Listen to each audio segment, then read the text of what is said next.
kind of coaxing my brain into DM mode because I was tired enough like 45 minutes ago I could have taken a nap. So, Dude, what did I do? You exited out of the screen share system. Oh, then sorry. I think you hid Discord. Oh, sorry. My bad. What? Okay. Stuff, Jake? I know. I know. Also, it is very frustrating for me that the interface that we use has the button for change to his other screen and the button for file share are almost identical. yes, they look very similar. It's just like if you just like turned one on its side a little bit, that's the other one. And so this is how I was like, no, I'm not trying to file share. I'm trying to switch screens. Oh, sorry. No, you're good. So, Just stop touching You're it. good, buddy. yes, I'll stop touching it. I've learned the folly of asking for that. So. That's gonna be Jake's first tattoo. Stop touching it on his knuckles. Right on the top of his hand. Stop touching that. No, if Jake gets knuckle tattoos, it's gonna be me too. Because when he was a child, anytime anybody said or even thought about doing anything, Jake was me too. I want to hang out. I'm down. I want to do stuff. What do we do? Me too. Jake, you need to get a tattoo. I want to. We joked that like that was his real name was Me Too. And we pronounced it like an alien, like Me Too, like not like Me Too, but Right Me here. Too. Yeah. Also, when he was young, he was not like he was very difficult to understand, and I think it took my specific brand of ADD to like hyper focus through the nonsense and figure out what he was saying. So like there was a period of time, I would like to say a year, where I essentially was his interpreter.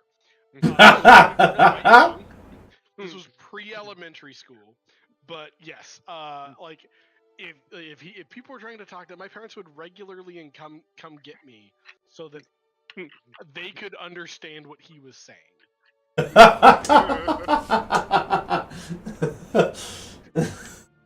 Oh, Jake, you're hilarious. Thank you.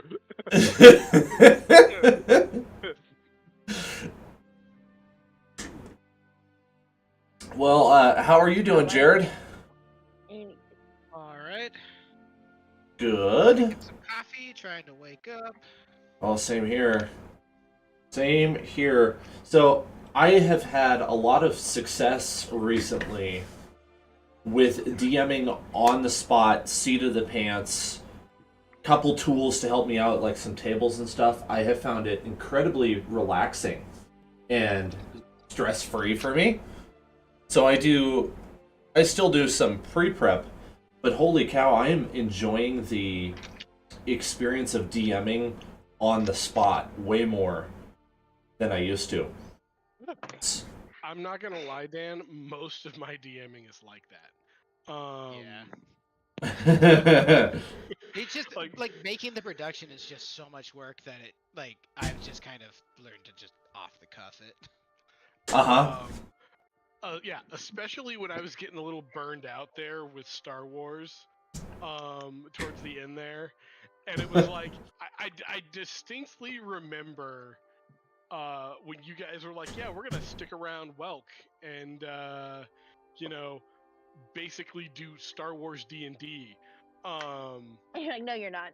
And I was like, okay, well, that's a really good idea. I completely understand why a bunch of Jedis would stay at this secret, unknown planet where they're the ultimate badasses, and like it's so full of the Force that like everybody has it.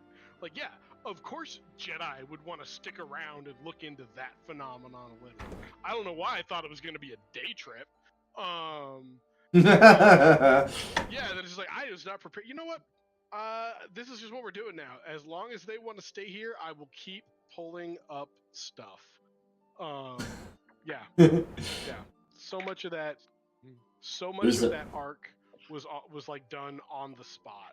It was a memorable experience. It was definitely one of my better off the cuff like things because like I really liked the first campaign that you were in. One, it was smaller. Broken Star? Yeah, Broken Star. And I had like put a lot of work into writing that and like that was really fun. And like that like the ending, how we ended that out with the archaeological dig. That was story arc. Like, I'll never that was forget one that. Of the best story arcs I've ever done. I'll never forget it. Really good. It was terrifying. It was really. I'd never done horror before, but like it was really good. I definitely liked it. Like the whole time. A natural. You guys had no idea. Like you're like, it might be the archaeologist. It might be a force ghost. It might be the assistant. Like you guys did not know. I remember like having it out for the archaeologist, dude. I was like, nope, there's too many weird, like too many things.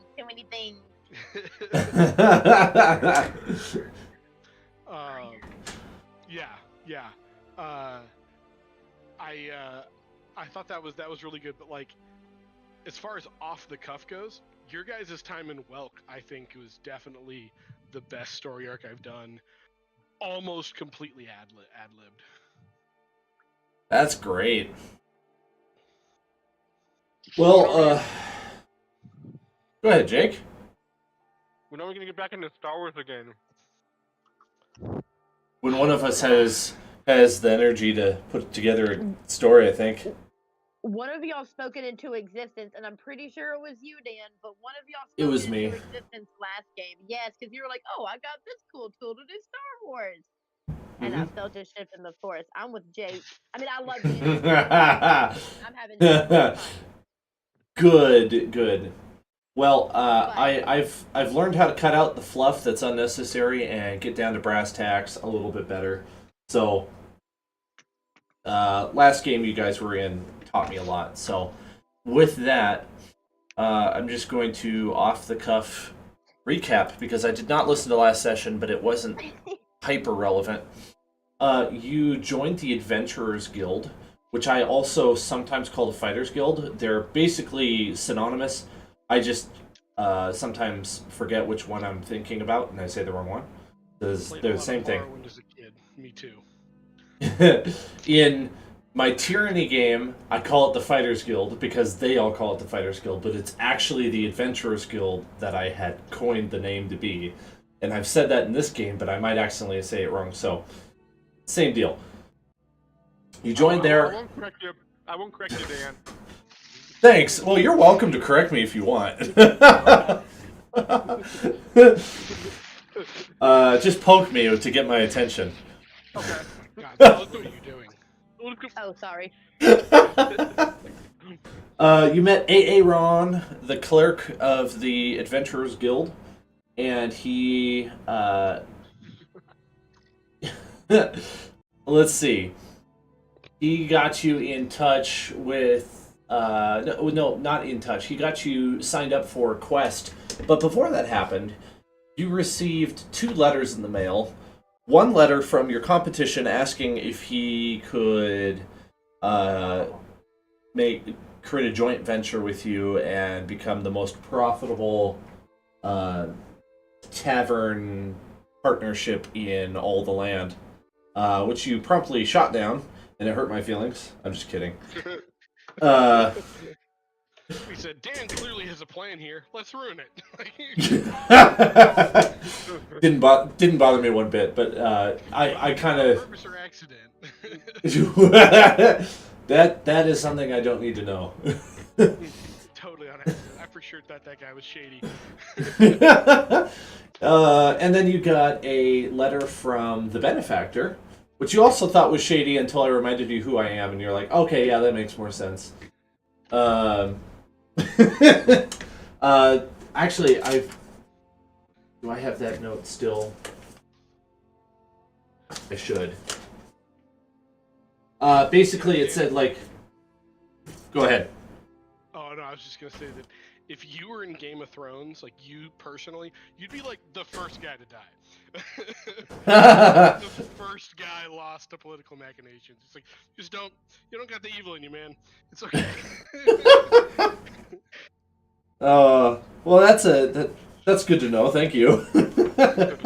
Or he'd just be the last one to die because he just stood there in the corner the whole time being like, what is going on? You'll wallflower your way to survival, and I love it. The Benefactor sends his regards. You have been noticed. He asks for your presence at his lordly estate, 6 p.m. this Monday. So, you thought, hey, let's kill some time. Let's go complete a quest. And so you went to the Adventurers Guild, and you cleared out a haunted castle on an island that I made up from a table that I had you guys roll on. And I thought it was pretty fun. Killed a couple ghosts. They had some weird little personality quirks to them, and you found a what's the word? A journal. There we go. Which I did not actually save the text to it. It was not super important. You could hold on to it if you wish, but it's relatively unimportant. You could probably turn it in as you go back to receive your membership, like guild pins. They give you a pin that you put on your cloak or your gear, and that shows that you're a member of the Adventurers Guild, and it kind of gives you a bit of leeway in Waterdeep and Baldur's Gate, and anywhere else that recognizes the Flaming Fist as a positive faction. Gotcha. So you earned yourselves a little bit of credibility with that quest. There's more to come, and you are absolutely welcome to go there to try to take on more quests for more work. The more you do, the more you'll level up. It'll take a little while to get to the next one, which is Knight rank. And then Knight rank comes with its perks. Right now, you have like 50% off of gear that they would have in stock compared to Waterdeep prices. And then you have 25% off of, I think it was weapons and armor. And then you get free lodging there, you get meals, and there's the bank system, which is accessible from the sister guild in Baldur's Gate, which is the bigger original one. You also get access to like the fastest news you could get apart from like a sending spell. So if you're like curious what's going on in the rest of the world, you could step into the guild and ask what's going on, and they can tell you. It would be just like a couple days out of date at the worst. So it's my facilitating of higher level adventurers and faction members that have brought a little bit of order to the chaos of the Forgotten Realms. Especially during this dark time in Waterdeep, where things seem to be less than ideal. The Adventurers Guild is a spark of hope in a city that seems run down and below its prime. As your characters kind of dwell on this sort of thing, maybe it starts to make a little bit of sense. Like, yeah, it kind of makes sense. There's a lot of crime. Like, prices are way up. The cops are corrupt. Sometimes, not all the time, you know. Not a great time for Waterdeep, but it can be improved. And people like you, if you dedicated yourselves, could clean up the city and really make something of the place. And You could probably also make a lot of money. Mm-hmm. Well, your acquisition of Trollskull Alley would be good towards that end. You can bring a little bit of perhaps healthier commerce to the town. You do know of this Benefactor who seems to have a bit of a reputation in the city for taking care of some of these bad things that are going on. And then you've got the guild, which is the newest well, apart from Trollskull, it's the newest positive happening here in town that seems to really have like something going for it. Like you're pretty confident that they've got their act together.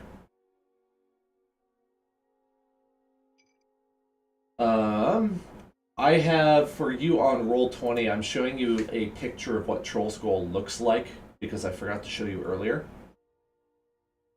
It's supposed to be. Yes, it's supposed to be a little bit run down.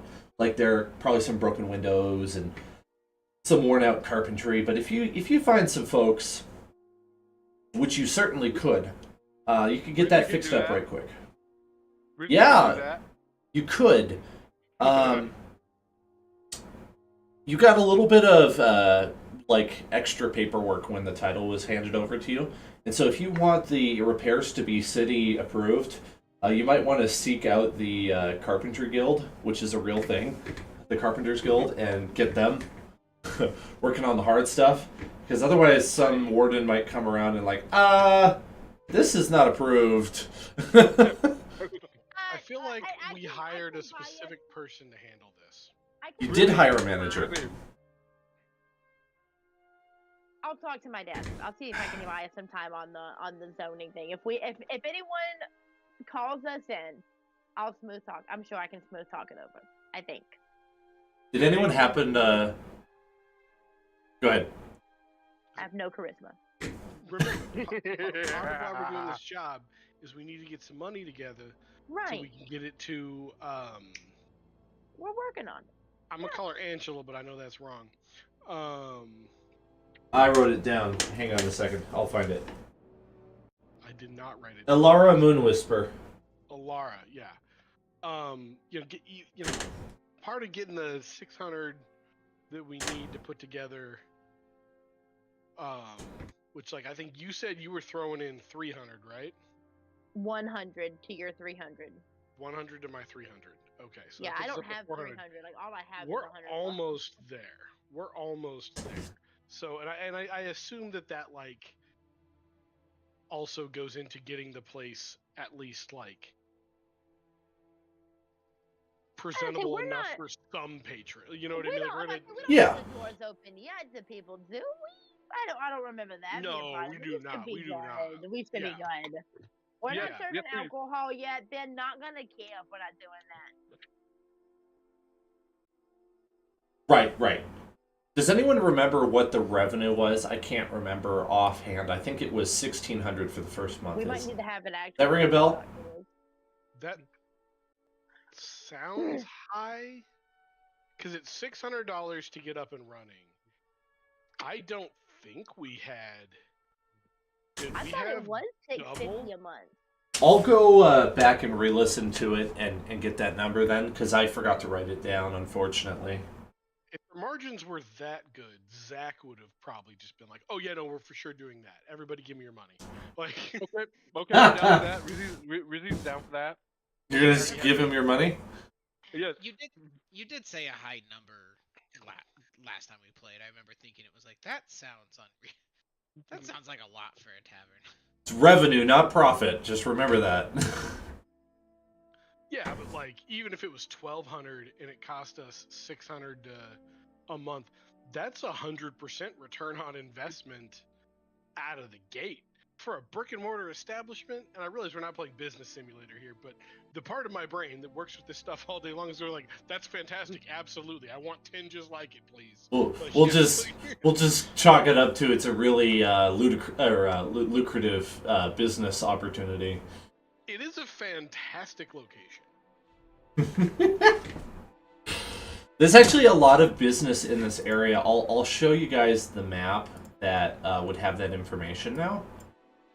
When I look out the window, I can see, I can see Durr's house, like his family estate. Like I can see it from the window. Like we are right near emergency backup if we had to.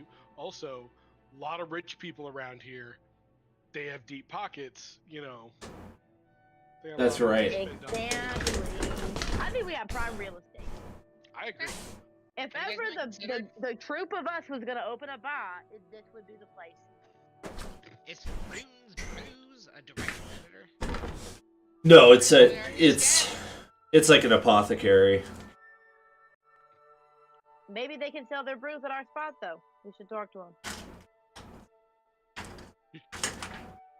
Oh, I didn't even see Foon's Brews.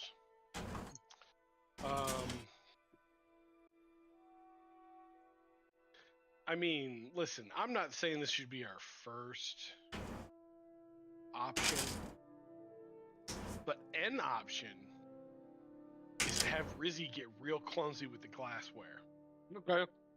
I'm down. in their store. Like, Oh. Well, I was wrong, but I'm going to make it an apothecary now because I prefer that. So he makes potions. It's more like a potion maker. It was a bar. It used to be a competitor, and now it's not anymore. They've decided to wisen up and not compete only a block away from you guys. yeah, sometimes you let the Wookiee win, right? Like, So all these places are available to you. You probably got like a day of downtime before the Benefactor's meeting is scheduled, which is again only a few blocks away from you. The short walk. Oh, I haven't thought about what I would do with downtime. You're absolutely welcome to explore these businesses here and see what they have or who they I wanna see are. what Corlin's Crown is all about. Okay. I want to go to Steam and Steel. Is it clams and boats or? Clam shop, that'd be good. That one. That one is. Hang on. It's clam. I knew it. Steel refers to the fork. Or the It's a weaponsmith and armorer. Coralon's Crown is. Okay, the document I'm using here is like referring me to a different book, so that's not exactly helpful in the moment. So I'm gonna have to switch to Did that Washington book. write this text? Like, I know, right? It's good. So I have a third party document here, so they're probably not including it. I'm guessing because they're concerned that they could get a copyright issue. Let's see here. We're looking at. Just make it up, Dan. You can't be wrong. You can't be wrong.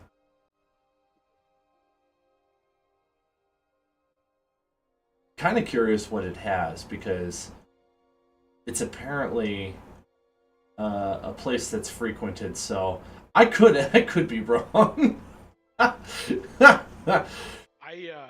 My first guess, don't feel obligated to go with this at all, was a haberdashery. Can you remind me what that is? I can't remember what that is. Hat makers. I was just about to say a dressmaker might be a good one too. Oh. Like women's dresses, like fine, like high fashion. Whoa, what is going on here? But Okay, like, they well. have a haberdashery. It's got. I mean, with Crown, I figured it's either maybe a jewelry store, but my thought was haberdashery, because like only kings wear crowns, so like it's got to be a metaphor. Oh, I know what it is. It's referring to a rare mushroom, so it's another potion shop. So that's awkward. Oh, listen, Dan. Before you change anything, let me just say, I am here for Alchemist War. Just like two guys with one building in between them that occasionally get really mad at the other guy for stealing customers and starts chucking potions at them. Like, and it just happens every other week. Oh. I've got 2 that aren't written on the map. Okay. I've been waiting like 2 months for this. They're a kitty corner. They're across the road from each other. Beatrice would like to know if she could have a salon somewhere on the block. Nope. That would be fantastic. Rizzy says no. I'm side-eyeing Rizzy so hard right now he can feel it. We'll never get any work out of her. Shut up! Nope. This is a conversation between me and God. You two see your way out. Say my prayers. There's probably one a few blocks away from here, though it costs a pretty penny. Oh my god. Okay, fine. That's okay.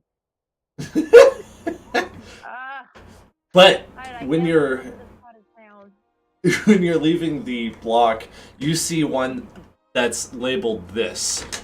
Dean's Magic Shop, spelled magic with a CK and shop with the double P and an E at the end. No, the fancy way. And then across the street from it, you see another one that says Derek's Better Magic Shop, and it's spelled the modern way with the C and shop is SHOP. That is like... that speaks to a level of hatred that had to have started at childhood. You know what I mean? Like, you don't make your business, your whole livelihood about spiting somebody else, unless that runs so deep. Like, you might be onto it. Are you interested in going into either of these shops? oh, absolutely. I'm going in first to the not better one, and then I'm going to the better one, and I want to find out what's up. Okay. You walk in, and there is a middle-aged man with his back to you, and he doesn't know that you came in, and he's busy working on something, and you see magical items on the shop behind the counter. I mean, I want to check these out. Oh, you startled me. Oh. Whew. Oh, sorry, it's that big orc there. Yeah, he does that. Oh, well. Oh, what can I get for you? Welcome to my magic shop. Well, a couple of things. One, what kind of cool magical stuff do you have? Okay, this is where I am going to pull up a document, and I will hopefully be able to share screen with you. Because you might want to actually look at it in some detail. So, pardon me for a moment. And, what I'm going to do is I'm going to change my camera to a capture card, so you won't have to do anything but look at Discord, and I will show you.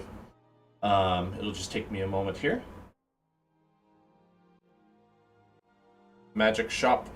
This is a great thing of having a capture card. I can pretend that it's a webcam, and boom!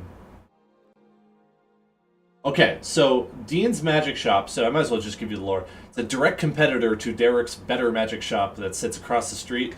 The two have been known to dislike each other for decades. It is an eclectic shop in Waterdeep's North Ward now, because I've moved it, known for selling very useful knickknacks that have an odd function or form. We got the Band of the Full Beast. Carve bone and antler, encircle the finger of those in need to tame a beast's savagery. I'll just give you the abbreviated version, tell me if you like it. The Seeing Veil, only with eyes closed may one see the truth.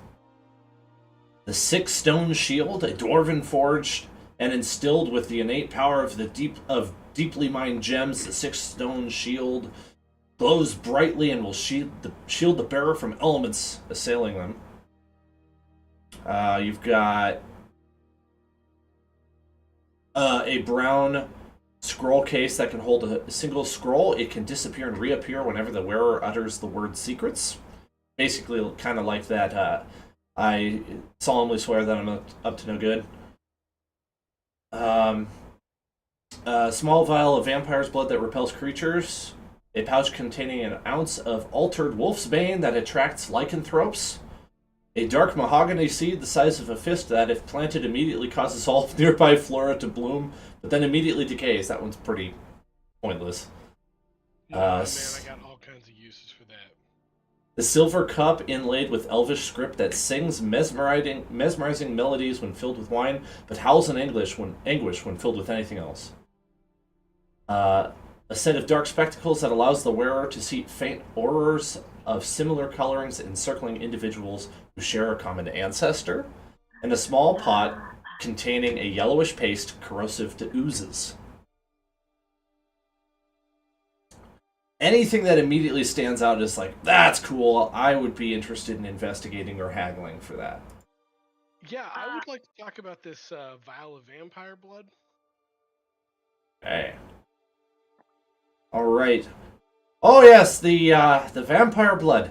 Right now, I am asking for 56 gold pieces for this. It is reusable.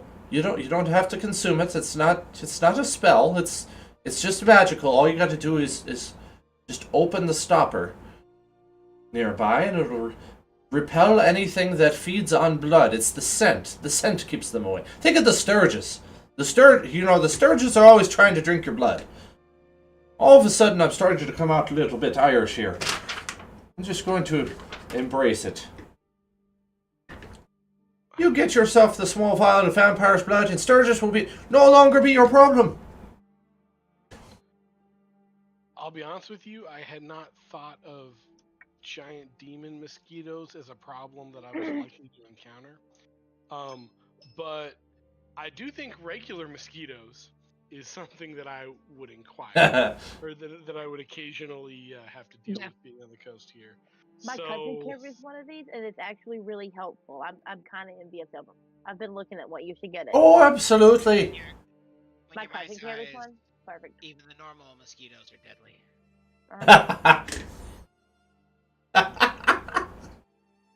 Sorry, I missed the first part of that. What?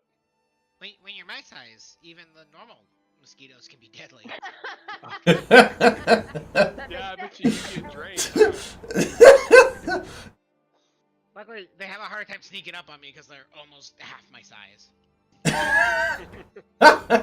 You have to get out a sword to kill them. When you're that size too, like, can you catch them easier than we can, or are they just quick?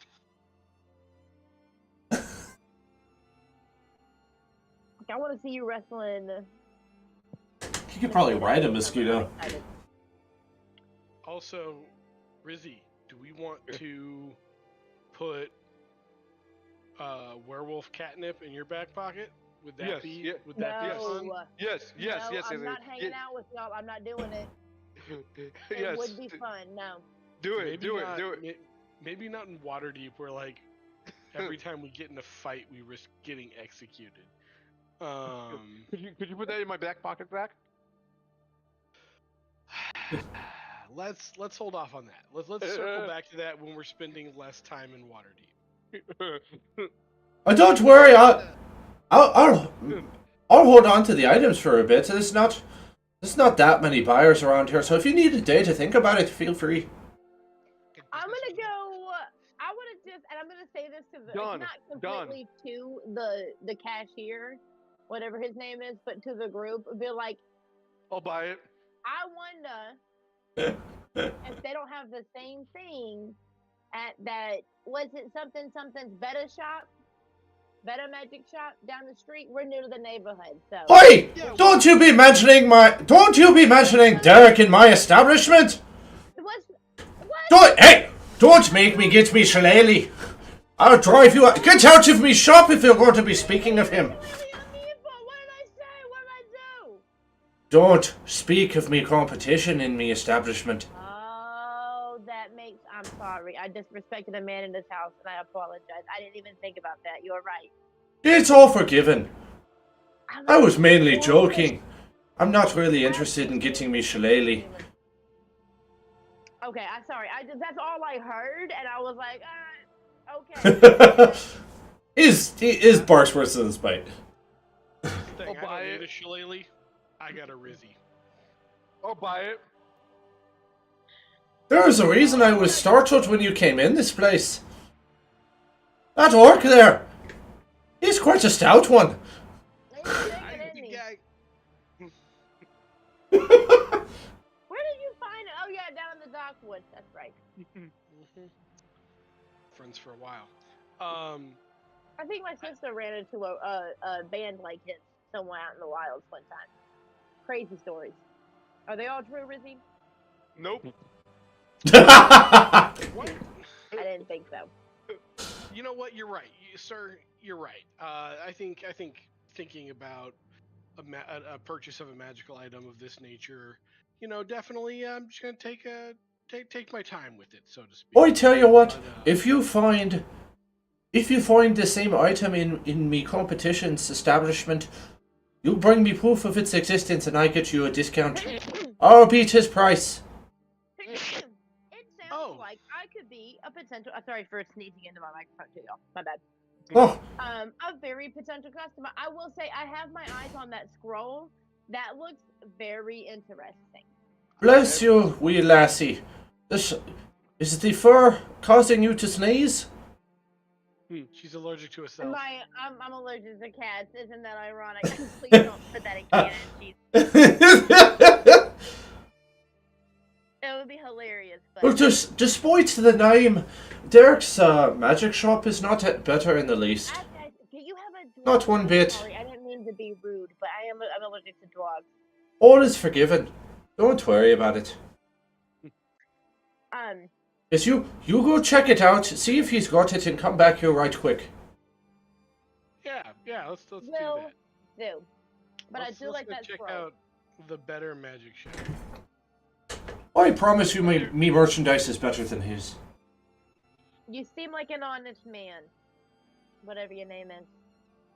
Alright. Walk out the door. Across the street is Derek's Better Magic Shop. This is a shop dedicated to magic items that are practical, not silly like at Dean's. That is essentially what the sign is saying. But I do love silly magic. And this guy... Silly magic is fantastic too, so let's see what he's got. But Hi, welcome to me shop! What can I get for you? And he's got a vaguely Scottish accent, which explains why they hate each other. I'm perusing right now. I'm just looking, thanks, and I keep looking. I do want to do like a perception check for all of this stuff, though. I'm highly interested in everything he has. I just don't want to be sold to right now. Sounds good. I'll give you the titles of these, and you Okay. let me know if they sound interesting. We've got Helm of Resilience, Helm of the Skies, Ambusher's Cuirass, Sharp Wait, Slasher, Cuirass again? Yeah. Ambusher's Cuirass. What's a Cuirass? It's a breastplate. It's a breastplate. Okay, cool, thank you. Sharp Slasher, which is a longsword. Ooh, okay. These are all special, so they are expensive for a reason. Ranger's Energy Bow. You know what? My sister Jessica would love this. Magician's Hat. Okay. And those are the items of note. The rest of it is... A helm, and a helm is a helmet, right? Yeah. Yep. Of resistance, helm of How the skies. the skies is interesting. Can you go back down to the Cuirass and the Sharpie? Yeah. Slasher, yeah. Elven This breastplate. is the ugliest Cuirass I've ever seen in my whole life when I look at the price of it. It's made out of beautifully crafted mithril and adamantine woven together into like a ring mail or a chain mail is what I'm trying to say. That is alternating in color, kind of like if you were to rub your hand over it, you would see the backside of it and it's green, and then you rub your hand back over it and then it's like a white gold on the front. Oh, it's So there's so like beautiful. emerald and white Actually, gold. like, despite what my obnoxious mouth says, like I am clearly enraptured by everything in this store. Like everything is beautiful. Yeah. Now these are under lock and key. You are welcome to look at them now, but they are definitely locked up. So that, Oh, for sure they should be. that breastplate's crazy. I want it. Yeah, I that want it. breastplate's Hold on, I real haven't read it good. yet. Sharp That's a- slasher isn't bad either. It's made of mithril. See, I like my swords, but a nice helmet and breastplate would be wonderful. You know, I need a little defense. Yeah.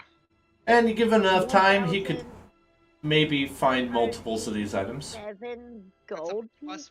finesse longsword. That thing is cool. Yeah, especially for a rogue. Hey, Yeah. Dan, Right? Yeah. It's like longsword. are you able to copy and paste like the first 3 things and send them to me?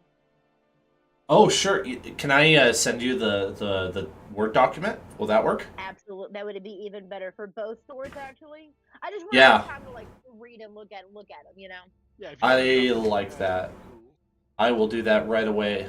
I'm doing it while you Hopefully I can keep open looking. A Word document. I don't have Word on here, but surely I can open like a read only kind of thing. Yeah. For serious conversation, are you saying you have 600 gold? No, I don't have anything close to this. I No.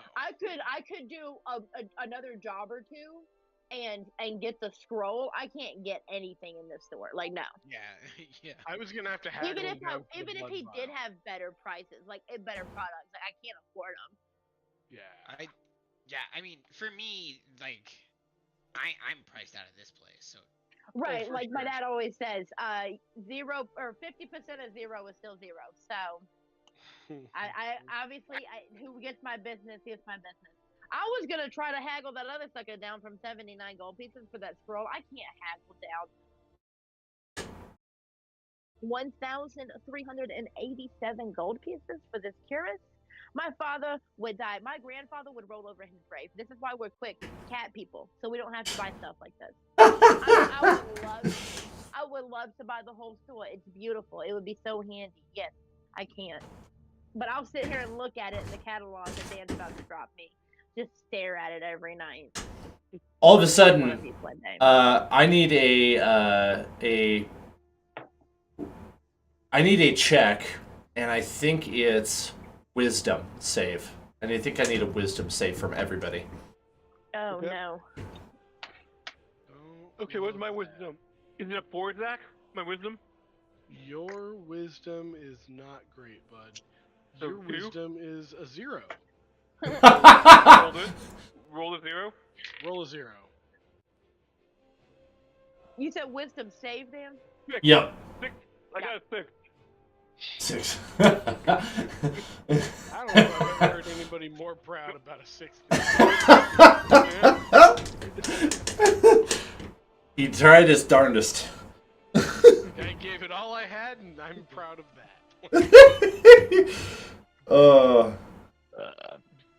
Alright, well, we got a 6 for him. What else do we have? got a 10.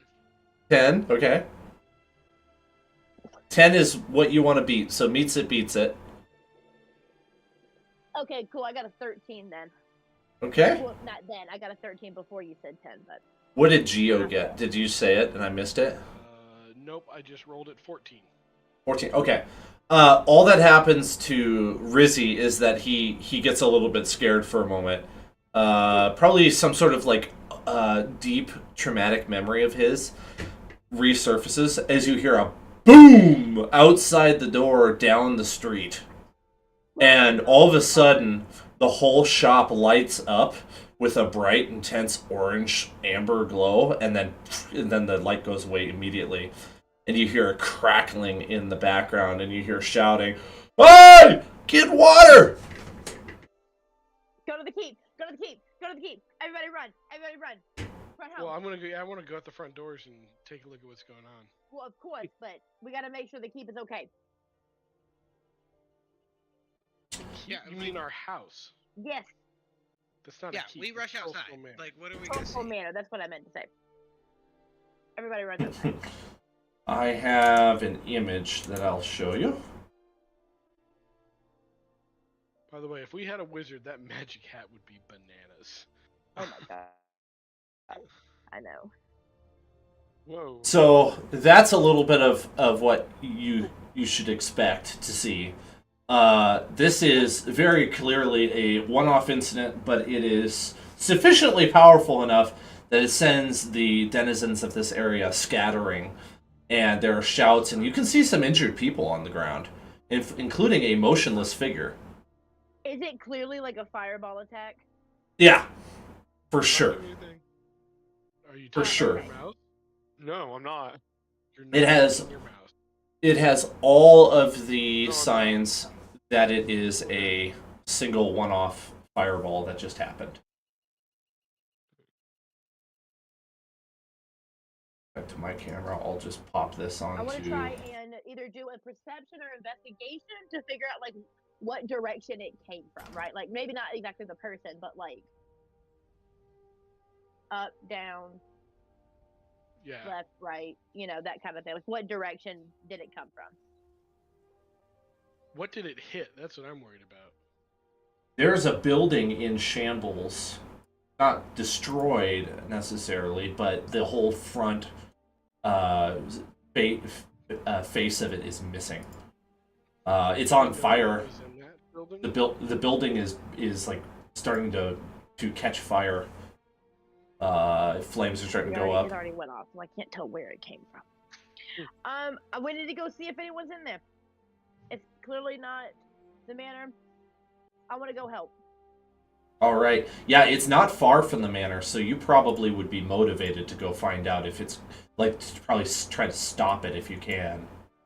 Yeah. Yeah, and see, like, I also want to like be looking for people who are trying to get out while I'm going. Like, I'll help them out. Yeah, Rizzy, let's go begin some errand for once. Yes. As you are out in the street, you are this music is not serious enough for what's going on.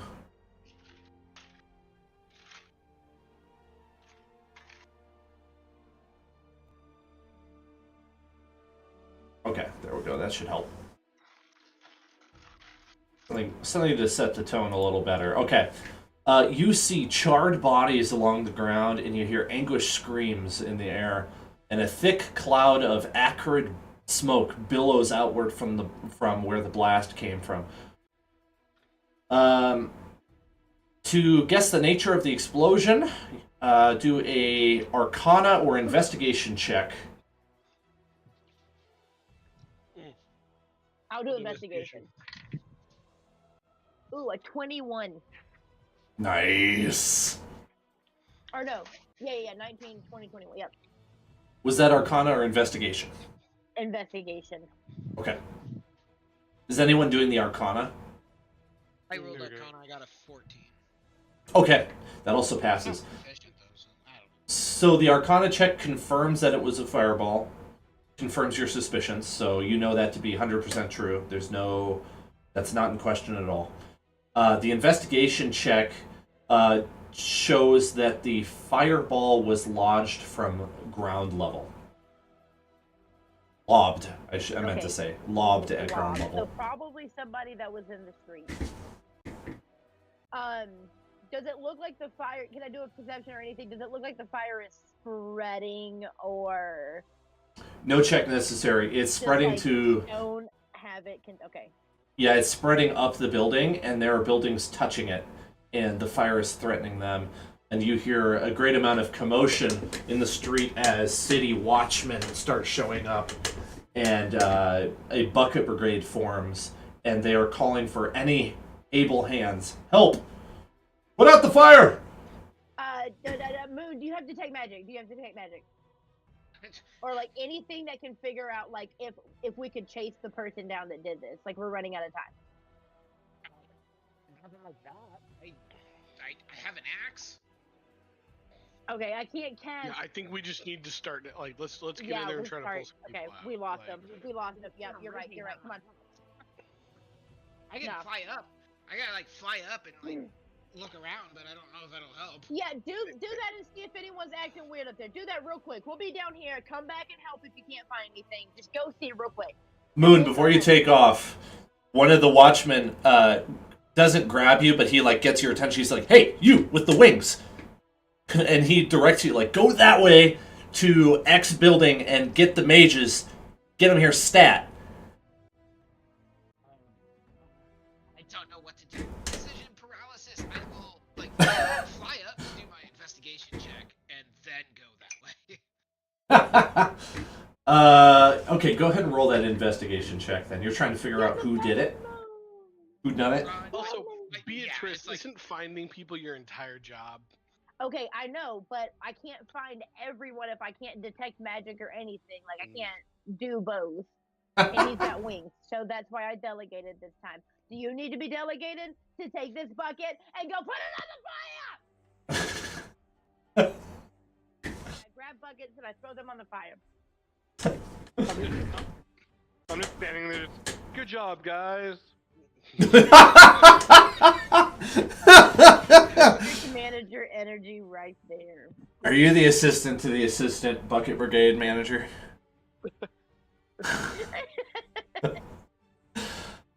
Dwight Schrute. I set this fire as a training exercise. That's funny. I'm waiting for him to come back to figure out what I'm gonna do. I've arrived at my reason. I just don't have time to explain it. Investigation. 14. I assume it would be pretty hard. Like, there's people fleeing, probably. Go ahead and do with advantage because you've got Beatrice on the ground floor, like somehow assisting you. I think it's yeah. 16. Out. So you don't see anyone fleeing the scene. It seems like that person must have already gotten out of there or is blending into the crowd. You do notice that there is that there's only one casualty to the explosion, thankfully, but there are some like almost fatally wounded people that are in desperate need of medical attention, and so time is of the essence. The watch members want you to go to the spellcasting guild and get clerics as fast as possible. Okay, I will do that because I don't see anything, so I just run away. Zoom. Only takes you like 5 minutes to get there and back, and the clerics are in tow, making haste as much as they can. The rest of you, as you're putting out the fire, or trying to put out the fire, things seem to be accelerating, not decelerating, and the block is starting on fire. It's not the same block as your manor. So I would say, if I'm going to move to the map to show you what's going on here. Oops, I gotta move to the map as well. The fire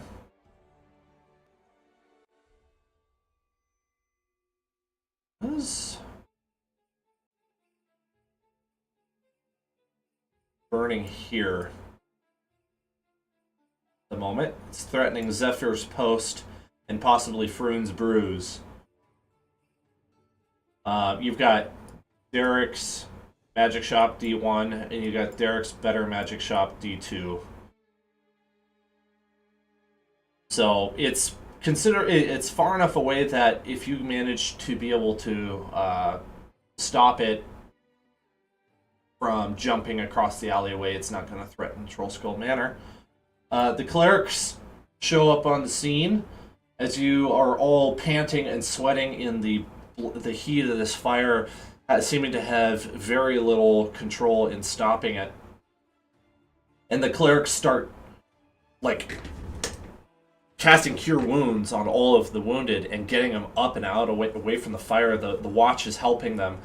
And you hear an interesting sound, a thud, thud, thud, thud. And from above the rooftops, on the other side of the building from you, you see a large head of a what looks like a statue that's moving, and it lifts up a container of water and whoosh, just splashes it down on the building, just immediately putting out all the flames and causing a bunch of smoke and steam to go up and off the buildings. And all the runoff hits you guys and sweeps you off your feet, and you like get pushed across the walkway as the water floods, like flash floods the street.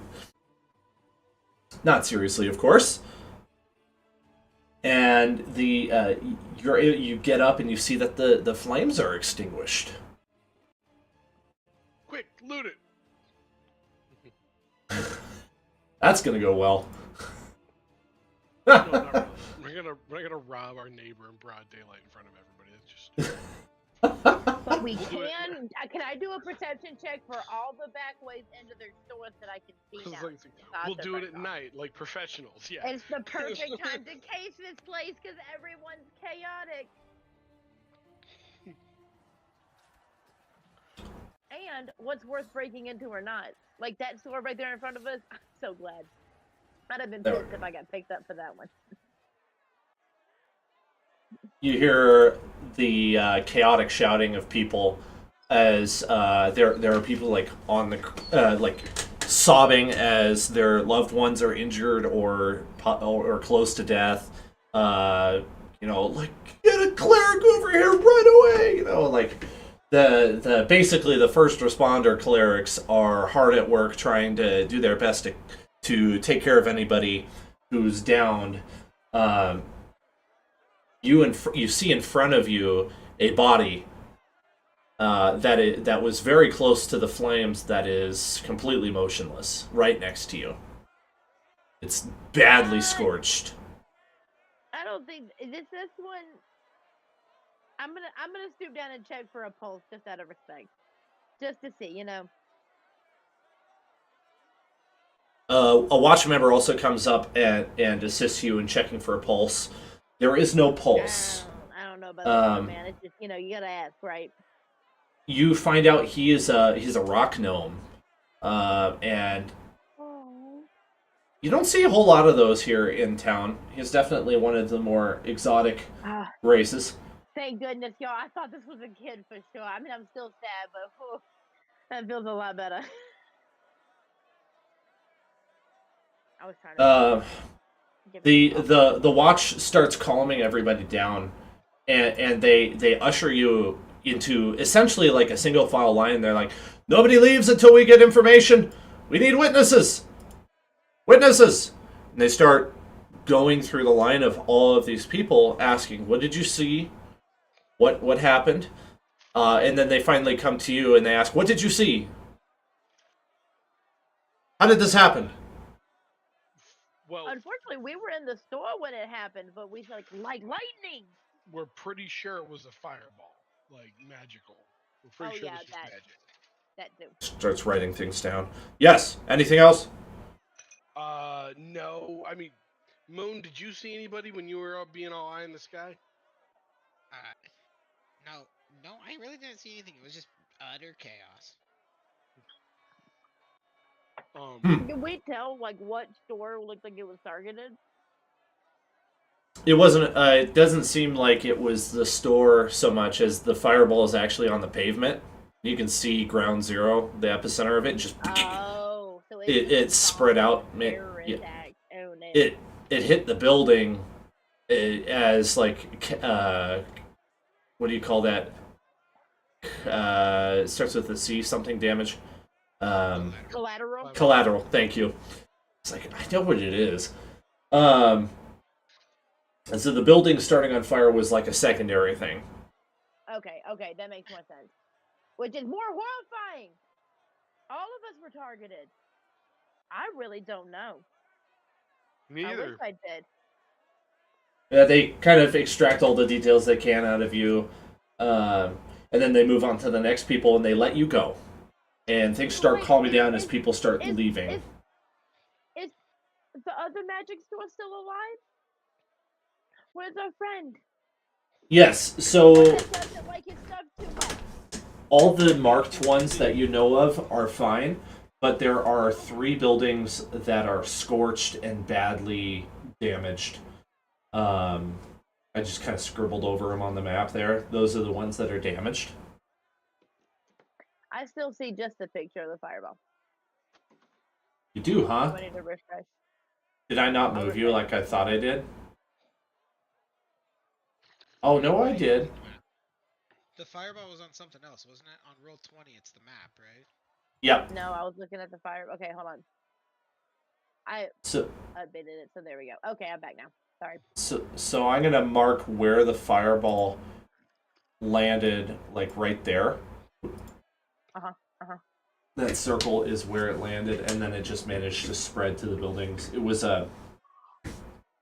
for your Arcana check. It was like Zach's 8th level fireball spell.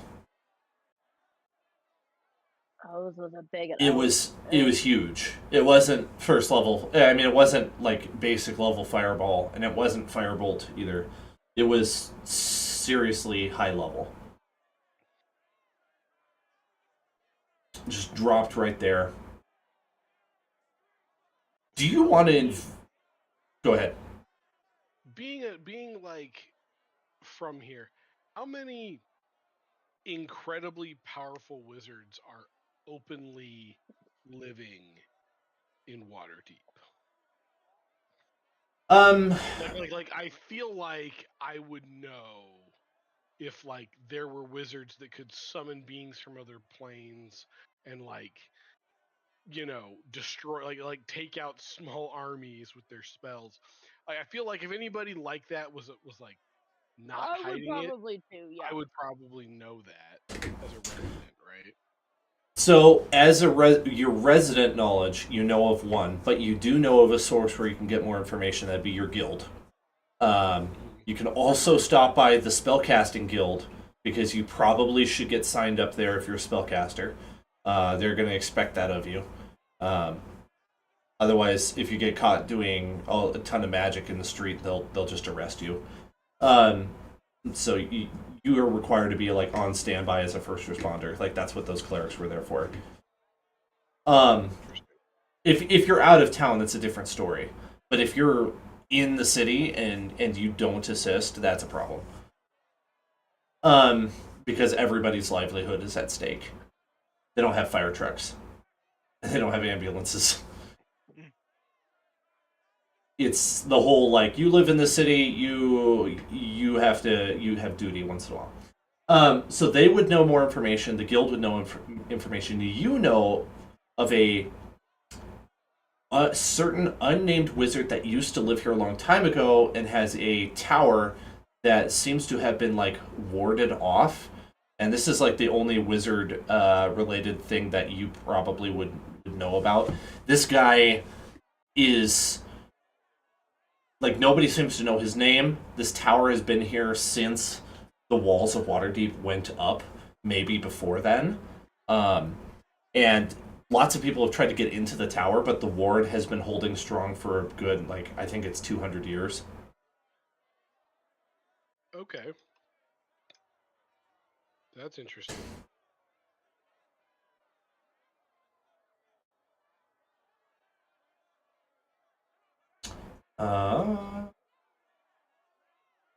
Alright, so the commotion settles down.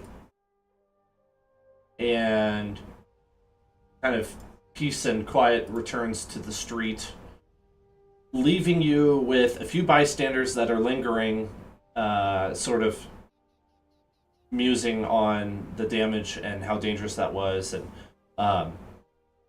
you hear a little bit of chatter from the watchmen about how they're probably going to have to hire some private investigators to do a little bit of this work because they don't have enough manpower at the moment to figure it out.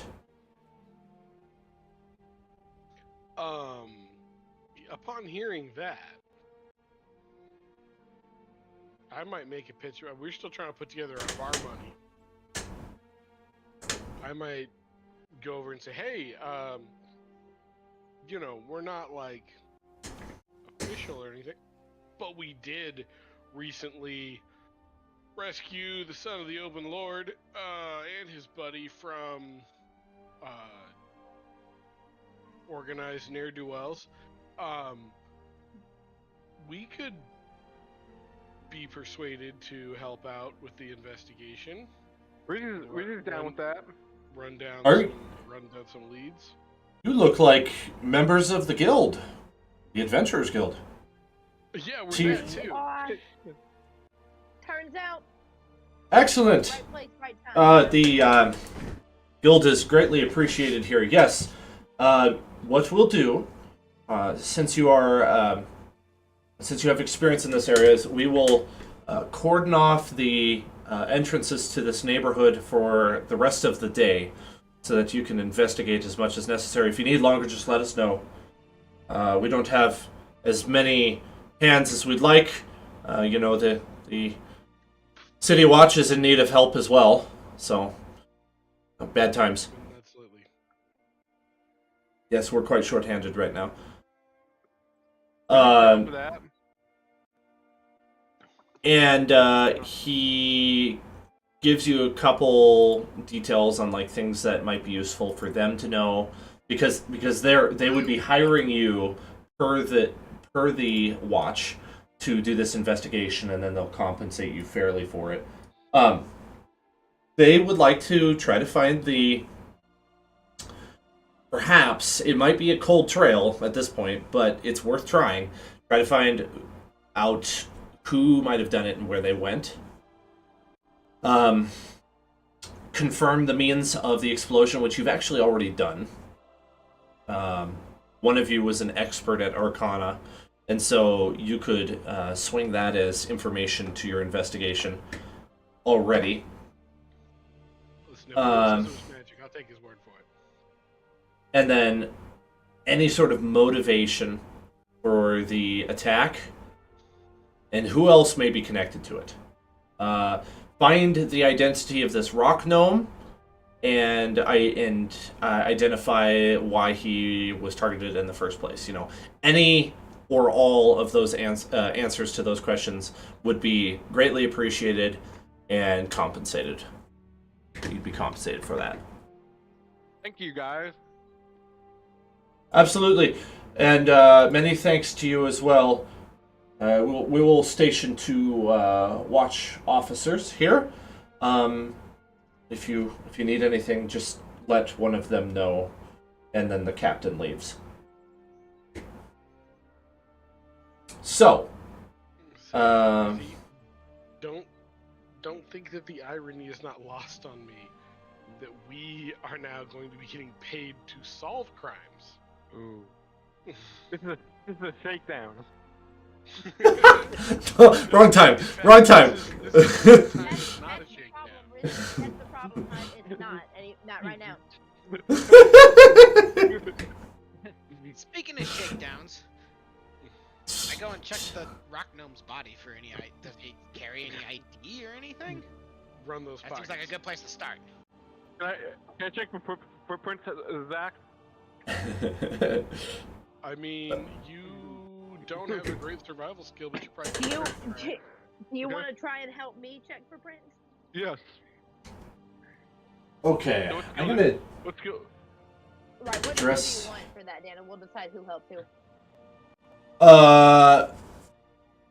Okay.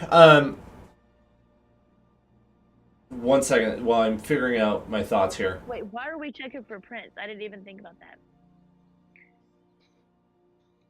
There's I'm not nothing to sure. get prints on. My question never is mind. how. Like, usually they We dust got for carried prints. away. Um, Everything got burned. I don't think there are prints to check for anymore. Okay, Jared said he wanted to check the body, so Okay. that's what my brain's working on right now. So Can I check the fire damage? Hang on, Jake. Wait. I'm sorry. yeah, I will return to that in a moment. On the body is a well, he's got a normal pouch that you would see coin in, like a coin purse, and then there's on his belt there seems to be like a leather loop with a clasp, and the clasp is open. If you want to try to do an investigation check to determine maybe what that clasp might have been for, you might be able to figure it out. It's a little vague. I guess I can roll through that. Does any of my buddies better at investigation? I can point it out. I have a Be plus like- 2. have I a can plus help you. 1. What do I have, Zach? You Oh, I got a natural have 20. a 21. -1. Nice. -1. Okay. This is something you saw one time a long time ago in one of your adventures, you ran across a particular spellcaster of some type, and he had one of these clasps on his belt, and it held a scroll case. So, okay, so I can deduce that this wasn't just a mere mugging, because the money's still here. But it seems like maybe they were after, like, his, like, spellbook, or a specific scroll, or something. How, as the body in really bad, like, the body would be burnt, right? The front half of the body is torched. The back half is not.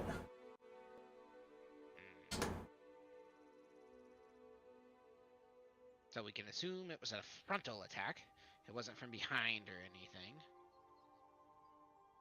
Or I guess it could have been cast over his shoulder and As he was exploded standing in like front in of front him. of the fireball. Well, he was facing Yeah. the fireball. Yep. Was he? I mean, he's an unusual fellow. Was he potentially the target? You think he was collateral? I mean, the whatever, like, magical... Whatever was clipped to this is gone, suggesting maybe he was the target? Or it That could was just my be a thought. mugging gone wrong. I was thinking this was like a really flashy assassin. Yeah, I don't know that you would Yeah. use a level 8 fireball for a mugging. It's got to be an assassination. I'm with y'all. Me too. Are there any other markings? Like, was he stabbed beforehand? Or did Nope. the fireball do the deed? Fireball absolutely killed him in a moment. That does Just seem- the heat overwhelmed interesting, him. because It's that seems like a really incredible. that's a really flashy assassination, right? Like, you don't need that big of a fireball to kill a small gnome, especially if you're taking, like, you know, if you're gonna mug him, like, you really want that thing that's on his body. A fireball seems like a risky. You might damage the goods. Well, also, I guess because I was about to say, like, what if you would do it like, I'm going to do this assassination and do something like a terrorist attack to essentially cover it up, right? But that would mean that he would have to, like, mug him and cast a fireball in the same spot, which they would have died too. So, unless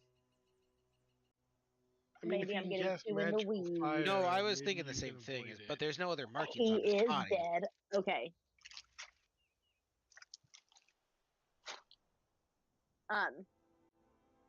This is interesting. What is that? What is that insignia from again? What? Oh, that's right. Never mind. Something was taken. I thought you said there was. Yeah. I misheard something earlier. Oh, okay. Whatever the thing that was taken from him. What is that again? It was a scroll.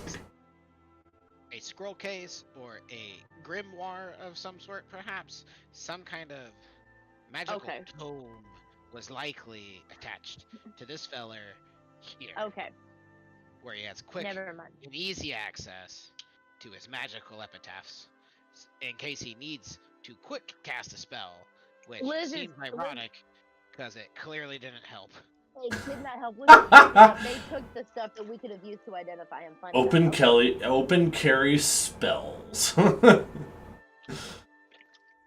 Which is interesting in Waterdeep as well. Because magic is kind of forbidden, right? It's tolerated, but it's not allowed for malfeasant reasons. Like you can't martial use. It's not. So a few other people gather around and they start asking you questions. They're people that are residents of this alley. So they just start asking, like, do you know anything about this? Like, why is this guy dead? You know, like, they start asking curious questions, and it occurs to you guys that these people might know something, and you could talk to them. Just thinking that if I could go around and be like, these are all great questions, and did anyone who was out here see it? Like, we were in the store, and I know, like, y'all were probably not looking out for something like this. It obviously all took us by very much surprise, including Marshmallow here. But did anyone see anybody like run away in the chaos? You know, like was anyone like exceptionally calm and walking in one direction? Anybody? A woman speaks up. She says, "Yeah, the gnome was running. I saw him running from 3 people." Tell me more about these 3 people then. If you can. I'm not so sure. She looks at her husband and he's like, "Yeah, they were they looked like criminals to me. Oh, I think Insight check. Yeah, I don't know about that. Like, were they like human elf looking, or were they like clearly tabaxi or orc? Like, and They no, were I know wearing- all tabaxi. they were wearing cloaks." I want to insight check this guy to see if he's telling me the truth. Yeah, Sure. Do that. Sure. I don't believe him. He's sus. Assuming people are criminals. Ugh. It's like the most classic exact move in a session. Insight check. That's an 18, sir. He's telling the truth. Info. He's telling the truth. He's being honest with you. He's a bystander. Sneaker. No, the way human psychology works is now that they know that they were criminals, they're automatically going to look like criminals in all their memories now. No, it's pretty evident that their bias is implicit. Or I didn't use that correctly. There's a So this- same kind of bias. Getting laid in college. this nobleman and his wife introduce themselves to you at this point. He says, "My name is Orund Gralhund, and this is my wife Yala. Yes, this is our residence that burned. It's going to set us back quite considerably, and take no shortage of dragons to fix. So I have interest in finding whoever's responsible for this." He's quite frustrated with this situation, and he volunteers the information that there were 3 criminals of shady look, described somewhat. If you do an underworld check, you might be able to kind of glean what he's saying, because he's a nobleman, and he's having trouble putting it into words you understand. Okay, yeah, I'll do an insight check. Hang on, one second. Insight or underworld. You probably want to do underworld. Better. Yeah. You're better at Underworld, yep.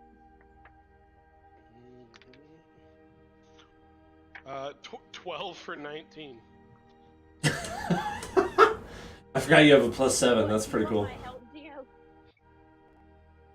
You could assist him. I mean, that was a pretty good roll. That wasn't very good. Nothing was. So basically, what he's saying is that some shady members of the Shadow Network, or not Shadow Network, but the Shadow Lizard or Shadow. What did I call them again? The Shadow Snake, the Winged Snakes, or the Shadow Serpents? There we go. The snake people? Yes. So not like Yuan T snake people, but like the Zentarum snake people. Yeah. The snake. Yep. Yeah, he's saying he thinks that it was them, and one of the reasons it's hard for him to mention it is because he's afraid of saying the name. Mm-hmm. Yeah, now I understand your struggle, sir. I understand your struggle. I think I'm hearing you loud and clear. Voldemort. Please. It would be like a one that... Please make sure they're not going to destroy my residence anymore, or again. Why would you think they would destroy your residence some more? I had an honest question before you spoke up. I did. When I realized that you were the owner of this place. Did you have any guests coming? I promise there's a reason I'm asking. No. Did you have any guests staying with you? Were you expecting anybody tonight? None. No. Okay, I'm gonna ask you. Do you mind if I ask some more questions? Are you okay with this? No, this is I'm trying to fine. find out who did this. Yes. Do you know any gnomish people? Not that I know of. Okay. Last question. Wizardly types. Know any of those? No, I can't say I do. I'm just a merchant. Okay. No, I I'm trying can't to say put I a know. game together for this, so I promise they're all relevant. I'm not gonna spill my beans though. So No, I am sorry. I wish I had more information for you. I bet at some point you will see us around in the very near future, sir. I hope the rest of your day is as peaceful as possible.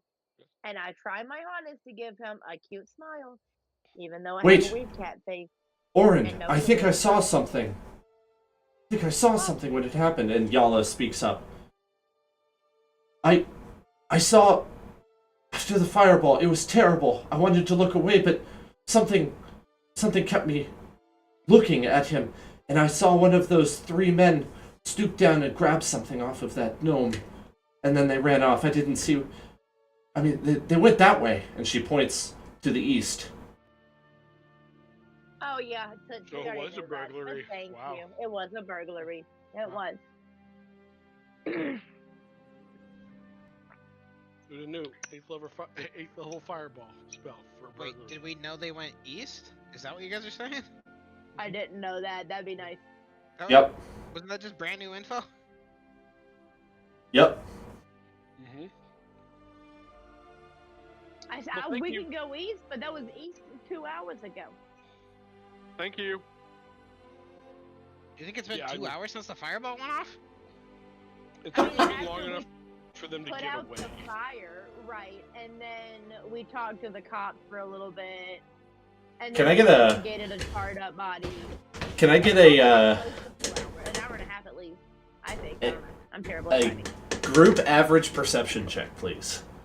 Everyone? Or investigation. You can choose whatever roll you want. That's either are fine. Expedition.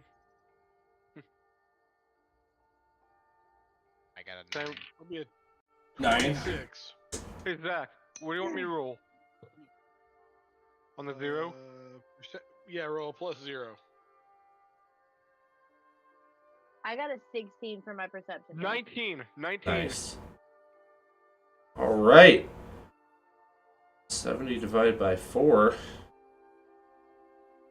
That's a 17 and a half. Well, that's high enough. Okay. There's wreckage from the building. And because you're all spread out, you all get different perspectives. And you find that there's a body under the wreckage that was missed. This is what I'm looking for.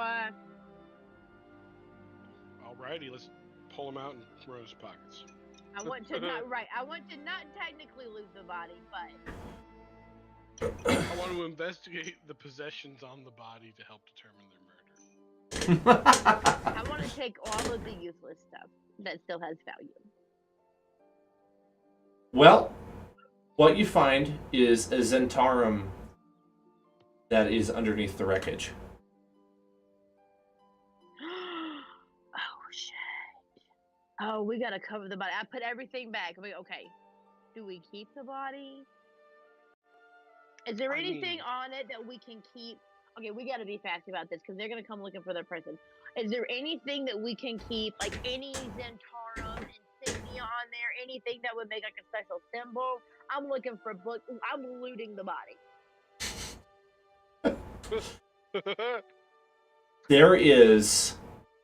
There are 3 things on this body. 1, the Zentarum cloak. 2, a small dagger that is, well, that's, okay. Kind of an odd thing to take, but okay. Dagger. I'm gonna leave the dagger.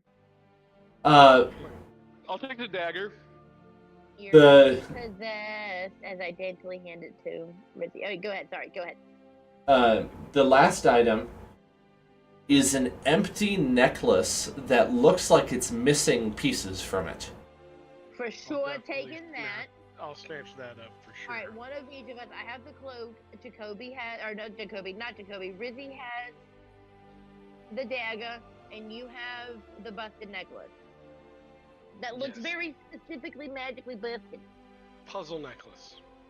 There we go. So let me see if I can find an image of it. That you're the one person that's not going to be possessed. So now the fate of the whole party lands in your hands. Me? I hope they're capable. I said Me? Moon, not you. No, honey, Okay. no, don't worry. That's not gonna happen.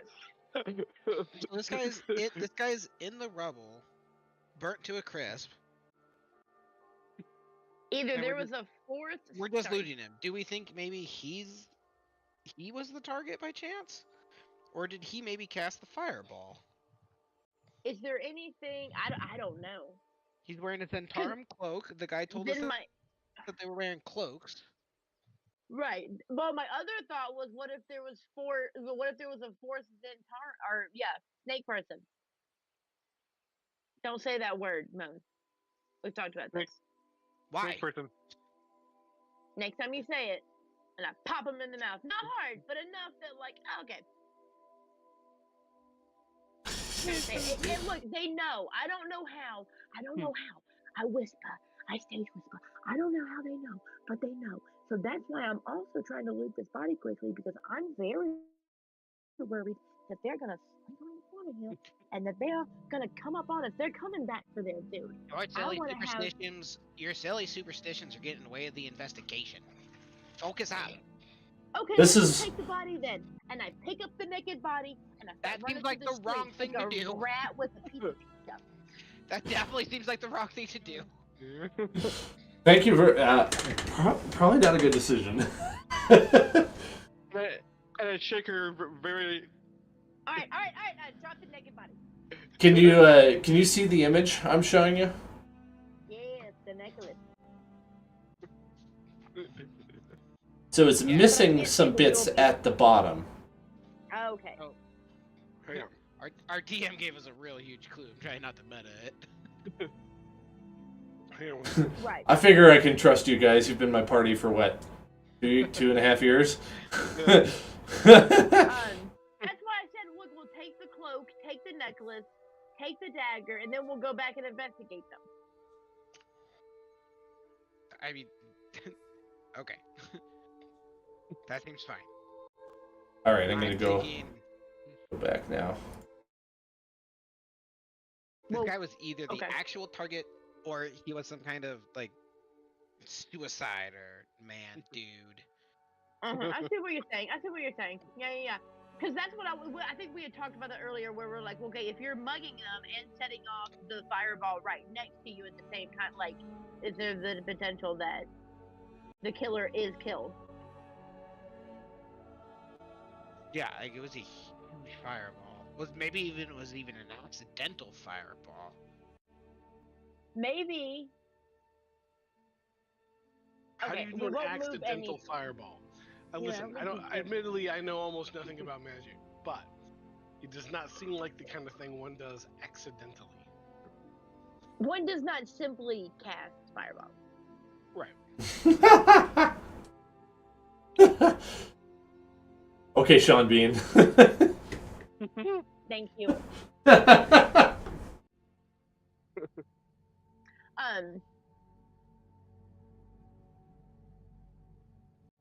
What are we thinking? Remind me again, why did the snake people, why did they have the open lord's son? Was it for a ransom? No. Yeah, they're hoping. Wha- They think that he knows where treasure's hidden in the city. Why are we saying the snake people when we don't want people to know? Exactly, Rizzy. I don't understand either. We could just No, it's say because the Tarum. their name is cursed. Okay. I didn't say it. I say up to the sky. They're like, hey, Moon, for a guy that like does magic, you're really stupid. You know? Like magic exists, but okay, no, they can't sense a word being said. Okay. Whoa, nothing weird has ever happened in the whole world. I know runes. That's not the same thing. Oh. No, but like, is it any like you understand that writing in a certain way makes magic happen? Sure. Right. Is it that big of a stretch that somebody out there who, I don't know, might be powerful enough to lead an underground organization might be able to do some sort of magic that lets them know when people are talking about them? Like, is that so far-fetched? that you can't even take the word of two locals that have lived here our entire lives and definitely know what we're talking about? Why are you getting so aggro? All I'm saying is, I don't care. I've worked for shady that's fine. corporations before. It's just, Calling I out the wanna make unseelie doesn't matter. They don't care about Oh. you. Geo, and I push him on You're the not in chest, Geo, Kansas he's anymore. Right. Listen, no. If he's calling out the unseelie, I'm pretty sure he's cut from a different cloth, okay? As long as we say people know, we show respect, and I shoved the dead naked body back under the rubble. Like I didn't touch the dead. Just saying. To I guess fear it's- something is worse than to, I don't know, say its name. I don't know. I'm not that smart. One day I hope to have your head cut. While you guys discuss this, I'm gonna step away for just a second. I'll be right back. Actually, we could take 5. Fine. Maybe that's a good idea. I do need to get some food. I need to But get no, some. the thing also- is, I worry that like I just didn't want them to show up and like not have time to investigate what was Yeah. going on. But no, I think he very well could have been the person that casted the fireball. I don't think it would be past them, and this is at Liz speaking. I don't think it would be past them to do something self-sacrificing like that, right? Like, Well, I I don't know. mean, Criminals aren't typically known for their. yeah, but criminal organizations could possibly, you know, are they criminal or are they super fanatical? You know, because like, there's a difference. Like there are like, you know, we were raised in the early 2000s. We've seen plenty of people blow themselves up. well, sure, but you guys are treating them like there's some kind of like something more than a criminal faction. Is all I'm saying. I think there there's might also be a a little chance. something more to it. I think There's also a think- chance, and this is the meta conversation that we maybe shouldn't know, but there's a chance the gnome cast something that caused that necklace to pop off. Oh, I didn't even think about that. But yeah. But I don't know for sure. I was trying. I'm gonna go get a treat to, too. Yeah, I was trying to pretend like I didn't know what that necklace was. I Well- don't know what that necklace is. It's okay, Zach. I gave you one in Tomb of Annihilation. We all know you know what it is. Mhm. I appreciate that, though. But there is no way that Geo would know what that is. Correct. I had my suspicions when you said 8th level fireball, and I was like, there's only a couple of ways to do that. Either you're really powerful, or you have something very specific. You're right. When you're right, you're right. And you're always right. I don't You know what how that's all from? of it- You know what that's from? No. Oh, that's Barf talking to Lone Star in Spaceballs. Oh, yeah. John Candy's character. Yeah. The playoff of Chewbacca. Mm-hmm. I'm a Mog, half man, half dog. I'm my own friend. You know the lines. That's great.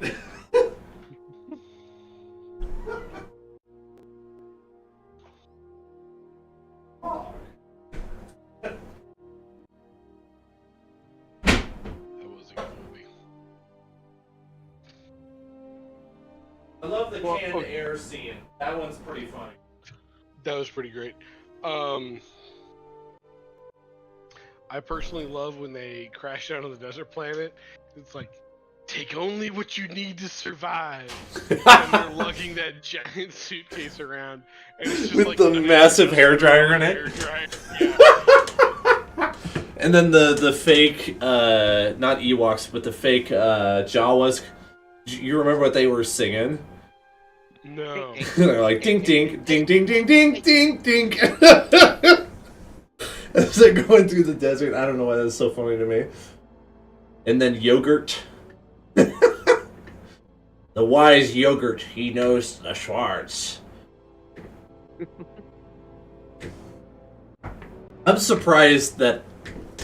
I'm kind of surprised that I can handle that movie. It's got a little bit too much cheese in it for my taste usually. Like, I normally would agree with you, but there's something about the Star Wars films, because like, did you ever watch Family Guy?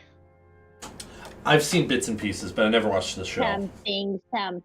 I know it's really funny. that. I know it's really funny.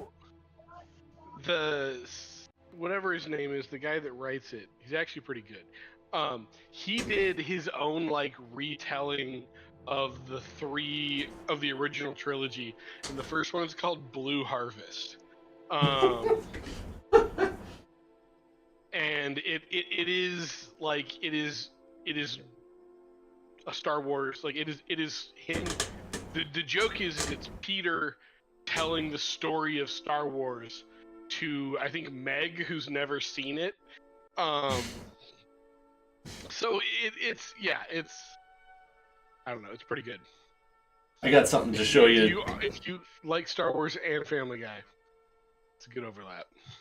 So I probably mentioned this before, but I think Zach would appreciate this. So this is a homemade monster card that takes me 30 seconds to build. It's printed on an index card. Yeah, I think you showed me those. Those are awesome. So I just included the image on the card as of today. That was a new addition. So what I've done is I've just created a custom page size for the printer and just printed it from a publisher template. And I'm pretty sure you have some idea of how that works, right? Yep. So when you get to making like cards, if you want to make cards, that is, for anything, like for instance, Necklace of Fireballs, it works great for handouts. It's awesome for an in-person party, and you don't have to shell out $60 for 50 monster cards. Mm-hmm. And I got this index card box here that is rapidly getting full of those cards.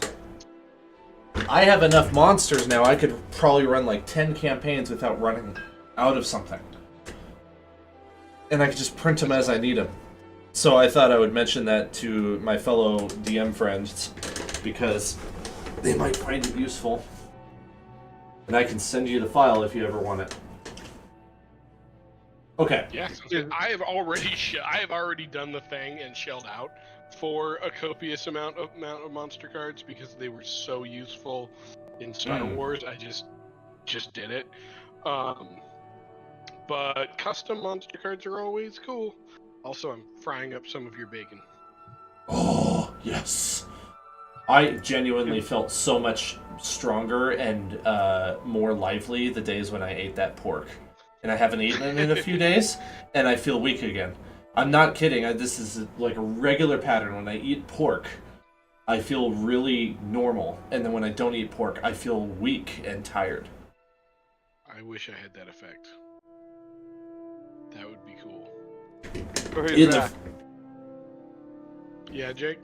So you said Liz is into murder podcasts? Super into murder podcasts. Oh, Okay, perfect. I would love to talk to her about the one that I watch. When have y'all been talking about me? The other day when I called him on his birthday. Ah. He was telling me hey, about Liz. something that he likes and overlapped. So Then your business. I hear you. I hear you into murder podcasts. I am. So I have one for you that you should watch. Please tell me. It's on the Zodiac. Yes. Didn't they? So- They just figured out who that guy was. So it's on like Amazon Prime. Do you get it? I can. I'm gonna steal it from my sister, but yeah. You should look into that. It is really, interesting. I bet it is. They just figured out who he was through genealogical DNA. Yep. My dad lived in the Bay Area while that was happening. He was a kid. That's terrifying. Wow. I live not far from the last Green River Valley killer. I was about to say, so I have a friend that used to Death. work at the state mental hospital, and one of her patients, at least at one point, I don't know if it was during her care or not, but at some point in his life, thought that he was the Green River Killer. Yikes. There was enough overlap in life to make the question relevant. I don't know if I ever mentioned it, but there were a couple guys that came into the cafe I was working at that we were pretty sure were members of the mob. Like, these guys, they just tick every box for mobsters. Oh, you're talking about like when you were in South Dakota? Absolutely, they're going to. Yeah, they were clearly not from here. No. Okay. Why would the mob be in North Dakota? Oil. They were just coming through. Yeah. They were Probably from out of town. because of the oil rig, That makes sense. or the oil rigs themselves and the money, or both. Okay. There are a few more witnesses if you'd like to talk to them. Definitely. Would you like me to talk to them since I'm good at talking to people? Sure. Yes. Yes. Sure. Like, I'm not the best at talking to people, but I'm the best out of this group. Like, I did surprisingly well last go around, so at least give me that. But yes, you can go. it's like when a group of 9-year-olds like get together and like the one that has like one chin hair is in charge. Like, Yeah, go ahead. I just realized your diplomacy skill could come in handy for this. If you want to swing that. can I make a persuasion check to persuade them to? Yeah. Oh Yeah, no, that's fine. diplomacy is actually slightly better. If you don't mind me taking diplomacy. Yeah, that's why I suggested it. I figured you're better at it. That'll be a 16. Okay. I'm just gonna kind of speed run through this. So, a woman named Fala Leifalier saw somebody in a cloak fleeing with a scroll in his hand. Jezrin Hornraven saw a strange-looking humanoid that had come into the sort of... keep wanting to call this a compound. What do you call it? The intersection of these roads. That'll work. Saw a strange-looking humanoid that didn't look exactly like a living being come into the intersection right as the explosion happened. And then Martin Trek mentioned something about seeing the necklace of fireballs going off. Do we know it's a necklace of fireball? At this point, you know it. Yeah. Okay. Yeah, it would be just too obvious. I mean, like, I'll take the W, but there's no way Geo would recognize one. I think if enough information was given to you, the party as a whole could probably deduce, like, oh, it's a magical item. It blew up. My plan Okay. was That to makes take it to one of sense. the magic shops at some point. Oh, that would have been smart. Yeah, we could take it back to our friend, the cheapo. The affordable Friends shop. that cheat. Yeah. Dean or Derek? The first one. Dean. Yes. Oh, what was that explosion out there? Did you see what happened? I mean, you could tell us. Yeah, so, We have crazy theory. Crazy.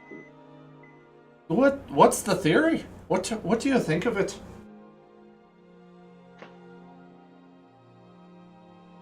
Have any idea what's going on out there? I mean, Liz, A little person was being bullied so hard that he exploded. Yeah, I think it's not you. No, we got this item we'd like you to look at. We think this might be effective. Do you know? This looks like it might have been part or a piece of a magic item. Is this? Do you know what this is? By looking at this, I'm gonna show him the necklace. Oh yes.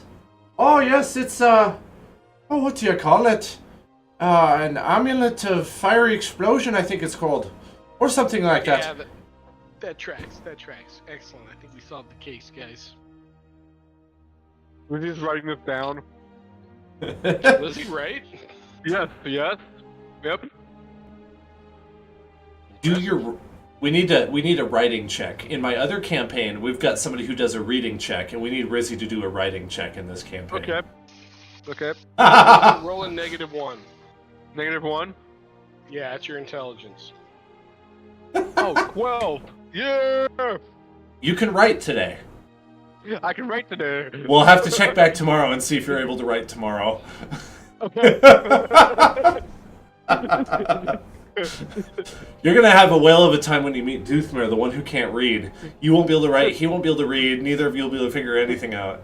But you'll be best friends. Very illiterate group.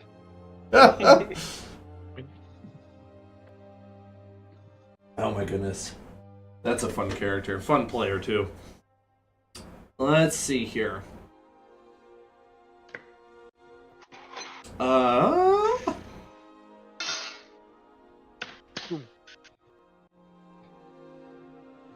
No, that's all of the clues that are readily apparent unless you do more clever investigation that you haven't done already. I mean, I think we pretty much got this figured out. Yeah. We don't know. We don't know who this rock gnome is, but the snake, flying snake guys, are, they clearly tried to rob him, and then in the kerfuffle, this magical item got detonated. Like that's. Did you catch the detail of the strange being entering the intersection right before it detonated? I heard that. I don't know what to make of that, and quite frankly, I'm a little concerned it's a mind flayer.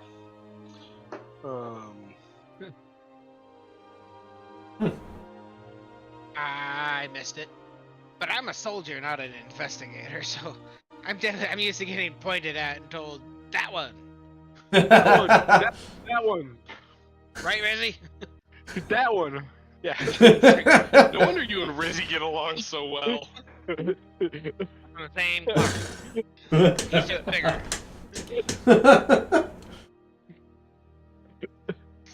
Well, at this point, the two guards have sort of noticed that you taken a good amount of time in gathering all these details, and they ask if you're ready to go provide a report. One of them will take you to the office. I think we'll definitely go and provide our report. I think we got pretty much, outside of determining the exact identity of the rock gnome, which I don't know how we would do. I think we got we got most of the important information. We are. Cool. Do you think this is a question worth bringing to the Benefactor as well? I mean, when we meet with him, Okay. it might be worth he might be interested to know that this happened. Like, hey, there's one piece we couldn't bring back to the authorities. It's been eating at us. Yeah. Because now I'm super curious. Now it's going to get with me. Now I can't sleep at night. I have to know. Probably about... let's see. So, if you were to kind of tie up these loose ends, you could make it within the next few hours to the Benefactor's specified meeting time. Hey, are we keeping the snake people regalia? I'm on the fence. I mean, at least keep the cloak. You never know; it might come in handy. Exactly. Let's just keep all of it. Let's keep all of it.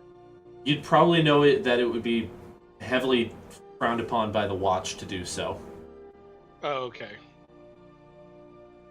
And they're gonna want the. What evidence. if we tell them it's evidence? Oh, they want the evidence. Let them get it. They want the evidence. We won't get targeted by them. It'll be fine.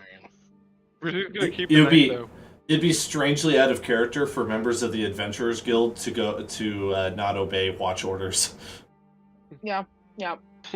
I do like Rizzy's declaration of I'm gonna keep this little dagger quiet though. That wasn't there. That's Okay. mine. It's been mine for a while now. I got this from my uncle. Yeah. That one probably could slide by. I'm gonna look at Gio and be like, does he ever just like give off trophy keeping vibes?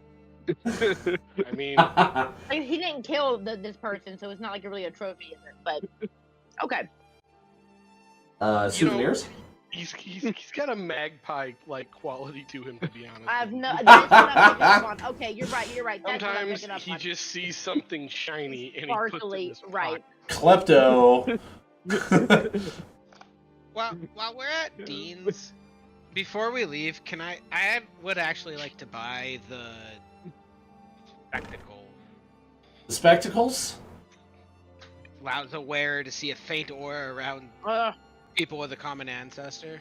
I saw those two. I don't really know what my use for them would be, but I would love to see, like, if two people are fighting, to see if they're like aunt or someone's uncle or the grandparents and the grandkids fights. Always the best.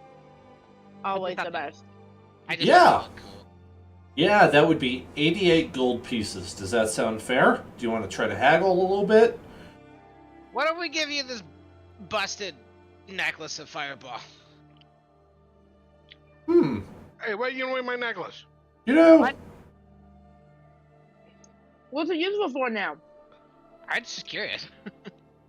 I'd give you a 10 gold piece discount. Bring it down to 78. I mean, what do you guys think? I guess it is your necklace. It's fine. I'm fine either way. I love the idea of the glasses. I wish you would. Please. If you have let me borrow them every once in a while. If you have a high passive insight, you would recognize that it's evidence, and it would probably be a bad idea to get rid of it. Do I have? If not, it probably wouldn't even occur to you. I mean, 15 or so higher. like, what if I offered you, like, we live pretty nearby, actually. We be neighbors now, and we're not exactly the, like, pushover type. Like, we could, I don't know, like, do you need protection, or you need, like, I can give you a discount on services if you ever need them, if you give me a discount on goods. I tell you what, if you bring me any goods you find that are magical, and don't bring it to me, competitor, then I'll give you a real good discount. I'll give you a 10% discount to the store if you continue to do this. Really? What is 'Cause the other guy 10% said he'd of give us 79? 25. No, I'm pretty sure I didn't see you go over there. No, we definitely did, because we saw about all this cool stuff, and I want the curious and the knife. Oh, he's smart. I say He's- before Geo says anything else. He's smart enough to know that you did not do that. Or wise enough, I suppose. So the problem is, there's a time conflict with your lie, and he knows that didn't happen. Who wants my knife? No. No, I'm not really in the market for small weapon types. That's more of me competitor's thing. Oh, knife. Thank you. I'm not giving up my knife. Oh, I thought you said you were selling it. No, Wait. I'm keeping it. Oh, I'm sorry about that. Wait, I need to check something in my features real fast, because I might be able to do something. Just gonna write down Dean as one of the NPCs, you know? I was about to say, aren't you a fairy? Can't you make like crazy life-altering deals? I don't think player character fairies are the same thing you're thinking, but maybe. You think I have the ability to alter your life just because I say so? I mean, I was very much. That was a meta question from like, Well, the thinking of, shopkeep like, is Irish, so deception right. check. Like, can you take the firstborn? Like, how do you feel about your firstborn? Or like not Rip Van Winkle. What's the other guy? The You lost me. What are you doing? never mind. Oh. Rumpelstiltskin. Thank Oh. you. That guy. You lost me, Liz. I lost me too. This is a little too stupid. I don't want to do this. Never mind. I will buy. I accept his deal with the magic stuff, and I will buy them for 80. Okay, he will do 80. And then I put them on. Is Rizzy and Geo actually related? No. I knew it. I mean, we are pretty open about having met in adulthood. You spent 80 gold pieces. That's funny. He buys the spectacles just for that. No, I gotta know. It's It's just eating. It's eating me up. what gotta aura? know. What aura is Dean though? You don't actually have to answer that. Just so you know, I will in the future also check out Derek. Oh. We're gonna go with there's a like a crimson aura around Dean.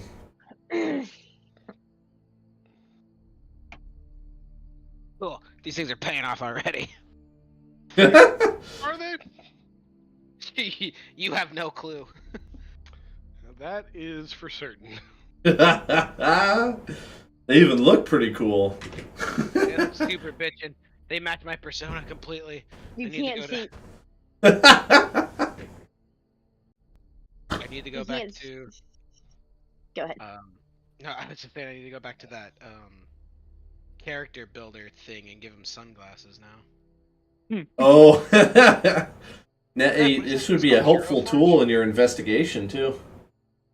Maybe. You can't see the wheels turning, but in Beatrix's mind, she's like, "Oh, these are gonna be great to have at the party." And then like, but they're not in my hands. Like, oh Lord, he could have the upper hand on me if any other Tabaxis are around, because I'm related to everybody.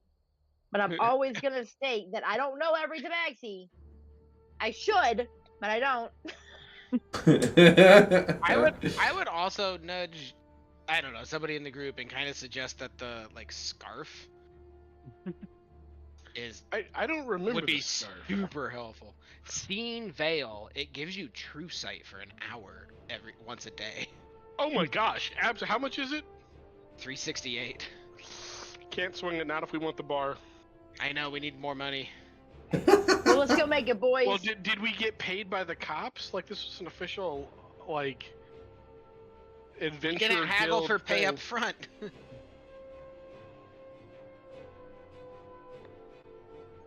All right, we're burning the adventure guild to the ground.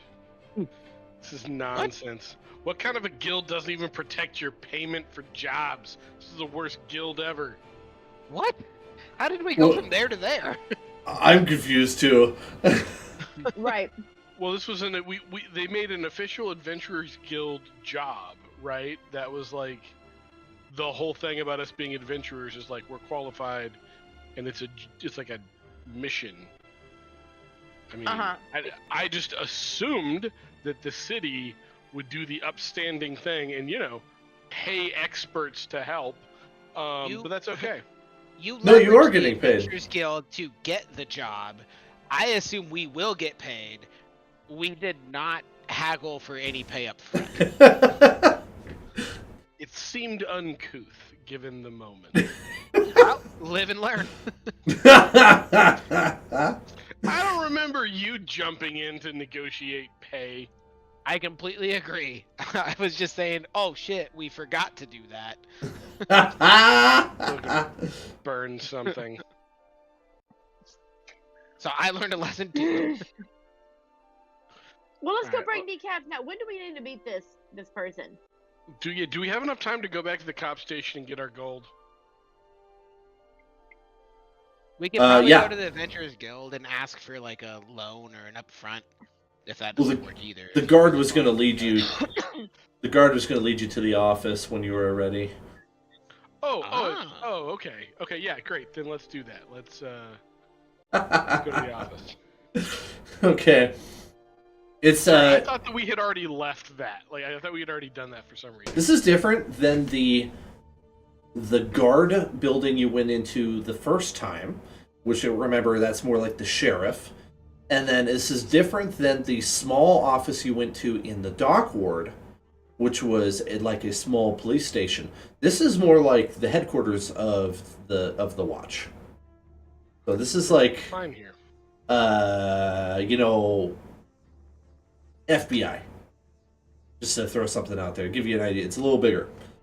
And when you walk in, you see a familiar face. You see Captain Staget. Hiesta Staget, who was one of the watch captains that you've met. He was the guy you ran into in the dock ward. And when you first found that Zentarum hideout that Renera was hiding in, he says, "Well, fancy seeing you here. What are you doing here?" Oh, solving more crimes.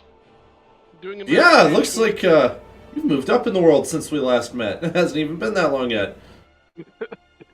Yeah, we're gonna be opening a bar in town soon. It's called the Haunted Tankard.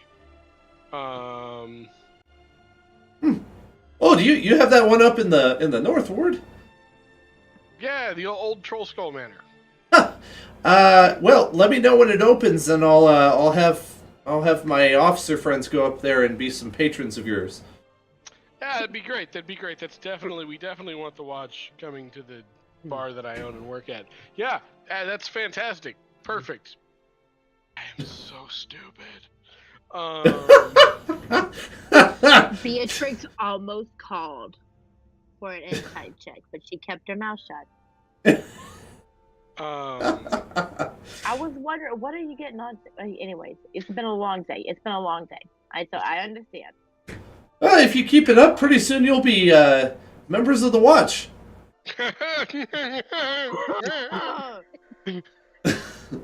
Just the thought of it chokes me up, sir. You're right. We might be. Yeah. Wouldn't that be a thing? Brings a tear to my eye every time I think about it. Performance check, please. Oh, goodness. All of us? Whoever's pretending to be not put off by the idea. Oh God, what is my 17? Okay, you're successful. It's a 3 because I have a -1.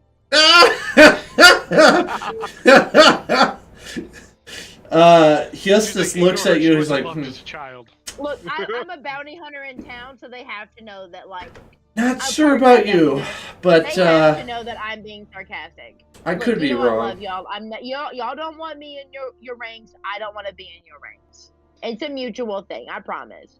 Look, go talk to your superior. Ask him about the DeLuca family. Whatever you say. All right, I know you're busy. I won't hold you up for any longer. Just wanted to say hi. Yeah. Good day to you. Good day. Good to see you again. Good day. He departs. He leaves the building.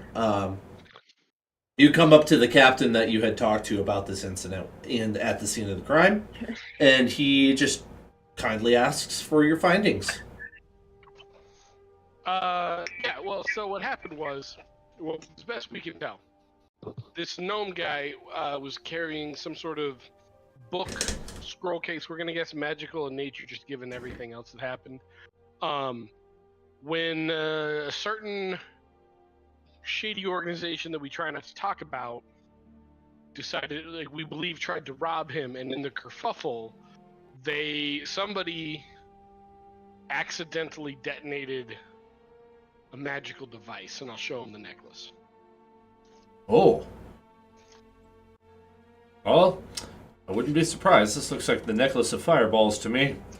Yes, Yeah, we will be taking that into evidence, I believe. Thank you for bringing it. Yeah, wouldn't have thought to do otherwise. It's, evidence, clearly, very important. Definitely had to go here. Didn't think anything else. Okay. Just ignores that and lets you continue.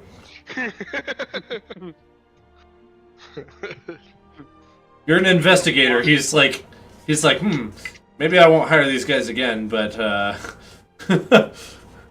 It's like, that guy's weird.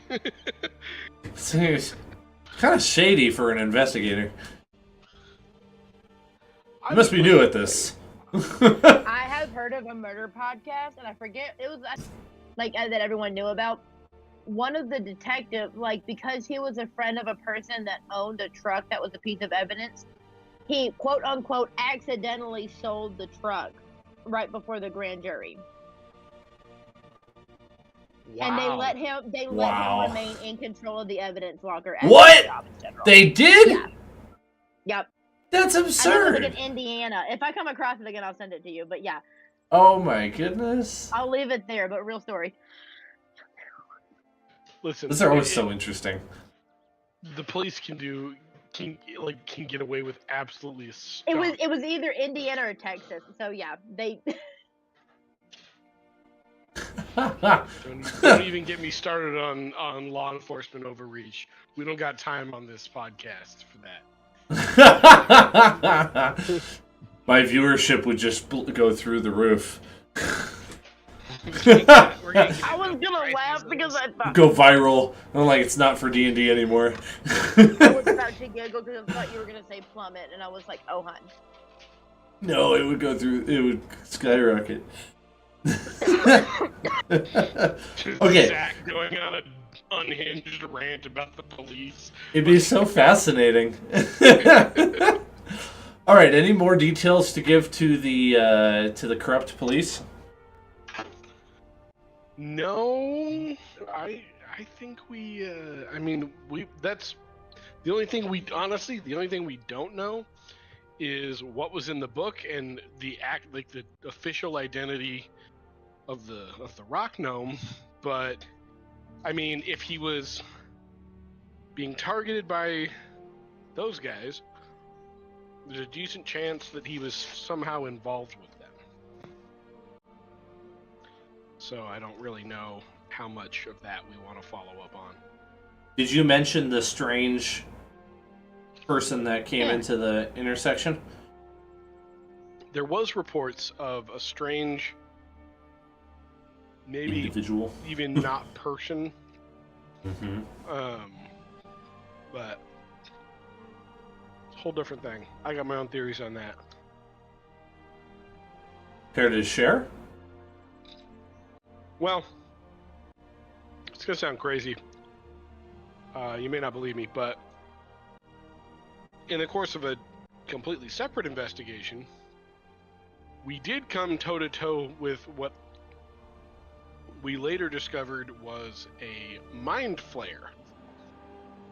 And they're vaguely human-shaped. Oh. Very powerful. Very glad to get out of there with my brain not mushed. We've heard of them potentially down in the sewers. I would be surprised if there was one out in daylight. They do not like the daylight. Yeah. I mean, that tracks, but I don't know. Maybe they were in a cloak. I don't know, man. Well, I appreciate you mentioning that. Seems like we've got more details than before. Since you're involved in the investigation, I'll tell you some other information we have. We had heard about that strange individual. I think I actually might know what it is. We got a different eyewitness. I'm pretty sure they left the scene of the crime before you showed up, or at least before we saw you. It was described as more of like a puppet than a man, and it sort of. We're not entirely sure what it did, but we're sure that it is not a being, and that it seemed to cause the explosion to go off in one way or another. We don't quite have all of the details on that. So we have an all points bulletin that I have just put out within the last hour for a let's see here. I'm trying to remember the name of the thing. Homunculus?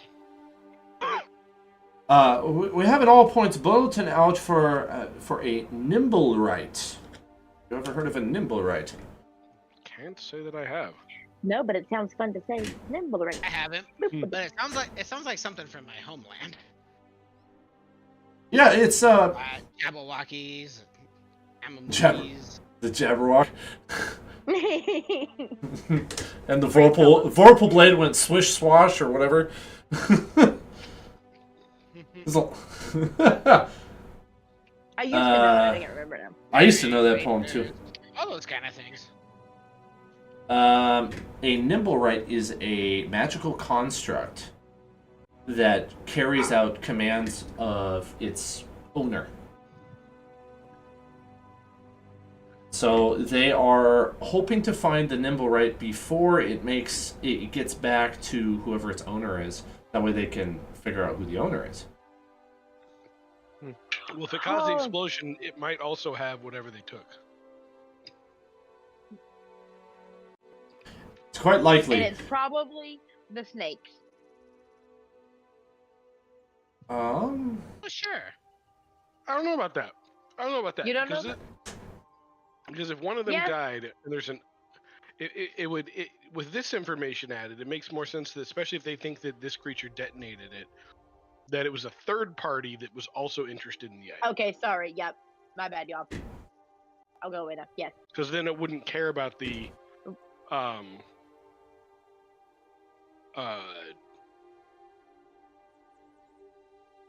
now I can't remember the word. Proximity damage. Okay. Slash damage? That makes a lot of sense. Collateral damage. Yeah. Okay, the captain says, we have a sum of gold here for you, and he brings you 100 gold. And he says, are you up for another task? Yeah. I mean, we do kind of got yes, but we do kind of got to get to a meeting. Oh, okay. Understandable. I don't know that time is of the essence for this task. So if you are interested in it, still meet me here tomorrow morning, and we'll get you the details. More gold in it for you. If you have the good. details, you can give it to us now. That is fair enough. It sounded like you needed to go. I would need you to head to the Temple of Gond. At the Temple of Gond, in fact, I'm not even sure she would be there until tomorrow. There is a priestess there, Dragonborn type. What? Yes. As far as I know, I think she's the only one here in Waterdeep, actually. Interesting. Huh. How does Guys? that work? That's what I was wondering. I don't know. I've never really thought about it much. It's a great question. You might want to ask her. Here's what I need you to do. I need you to go meet Valletta, the priestess, and see if she can help you find this Nimblewright.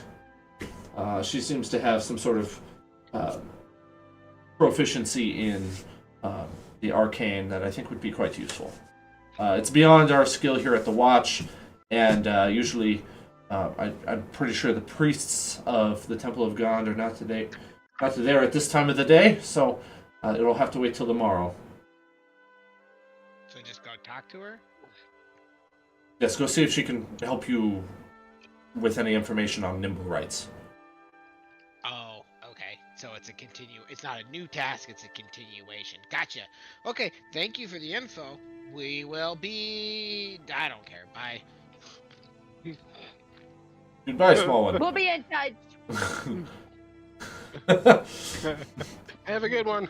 Have a good one. Yes, you too. Darkness is starting to fall outside. You know, you probably want to make it quick up to the Benefactor's place. Mm-hmm. You got 100 more gold weighing down your coin purse as you're heading up there. Wait, 100 more gold each, so I can add it to mine. No. Total. Okay, I I'll will do take that. my 25. Yes. Rizzy, I got your 25. Okay. Gio gets 75 gold. I think we really need some orc armor. That's Need fair. some orcish armor? Yeah. Might be able to find well, some somewhere.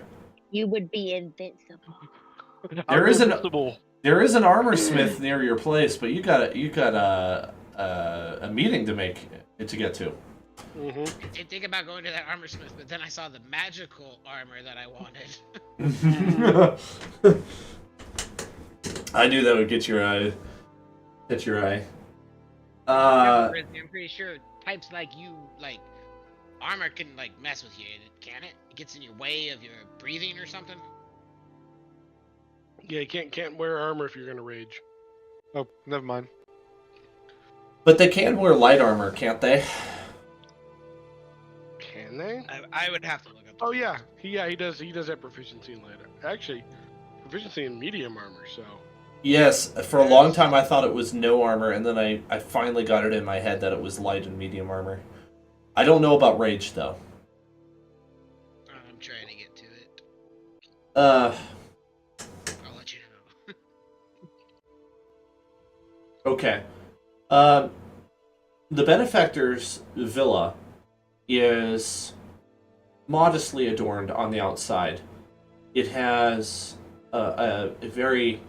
it has an ornate door with nice trim and paint on it on the outside. It's got somewhat like I have in my head like nice looking residences from like the upscale part of Boston. I don't know how to describe it well, other than to just give you that image, whatever you think that image looks like. Decorative stonework, maybe some wrought iron gating. Yeah. Tudor stuff. Yes. Yeah. Thank you. That is what I was trying to get across. It seemed, but again, modest. It's not flashy. It's it looks good. He is definitely a noble, and it seems like a welcoming place. Very well kept. There's a nice little small garden on the outside. There's some window boxes with some flowers on it. Pretty nice looking place. Smells like roses as you walk up to the door, and there is a brass knocker on the door, and on it it says 784 Inmar Street, North Ward, which is the address you were looking for.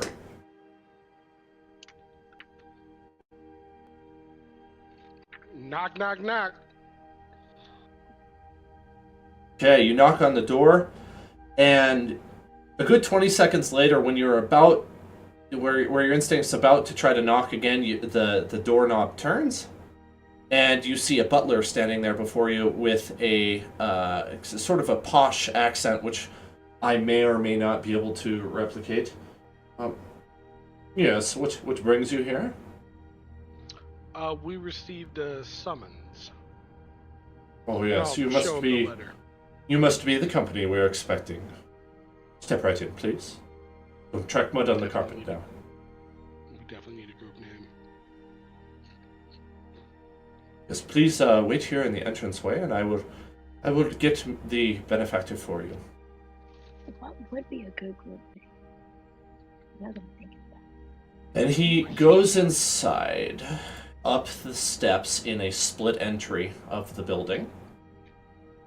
And He's left the foyer? Yep. Yep. You look around. You see a nice.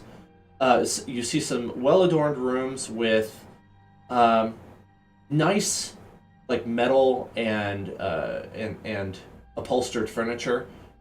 Again, nothing super duper rich, but nice, upscale. Definitely taken care of. Extremely clean.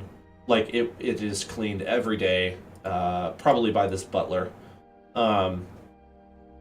You smell some sweet pastries from around the corner, and you can see a study, shelves lining the walls full of books.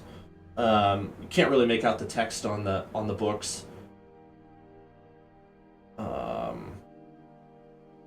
And I'm buying time while I try to find something in my document here. How tall is the foyer? Is it a big grand entrance room, 20 feet tall? Is it just a normal roof or? No, I would say it's like probably 8 to 10 feet tall. It's almost like just a residence that has been well kept. Okay. Hey, you guys. We really need to come up with like a group name, especially now that we're official adventurers. When I was there, most of the guys that I saw that looked like they were, big players, they all had like team names and stuff for Team the little Rizzy. group. Team Rizzy. I'm gonna have to shoot that one down, big guy. Although, in an out-of-game note, in my Sunday campaign, I did somehow manage to push through the party and get our party of level 17 characters to be officially and canonically named Task Force Awesome. Much to the frustration of everyone else. I just said it over and over again until everyone else just accepted it. I have, by decree of DM, named the other party the Oxymorons. That's pretty good too. I think you guys should be the Ruthless Ruffians. Okay, let's do that. I'm down for that. I'm sure we don't want to be the alliteration alligators. Yes. Jake likes every idea. Obliteration, annihilation. No, that doesn't work. The Assassins of Annihilation. This is a shake The Annihilators. annihilation. Assassins of Annihilation? The annihilating assassins of alliteration. Yes. I think that's too much for my tongue overall. The Aeriors of Annihilation. The areolas of what? The Aeriors of Annihilation. I also heard areolas. I did not say that. In my mind, you did. Oh, your mind's wrong. I'm sorry. I'm sorry. I said I did not hear that. Aeriors. A-U-R-O-R. The hairy horrors! Because we're cat people, and I said horror. Never mind. I can't get that out well enough. I am not accepting responsibility for this. We'll think of something. Something that's not hairy horrors. You guys are ridiculous. That's a joke.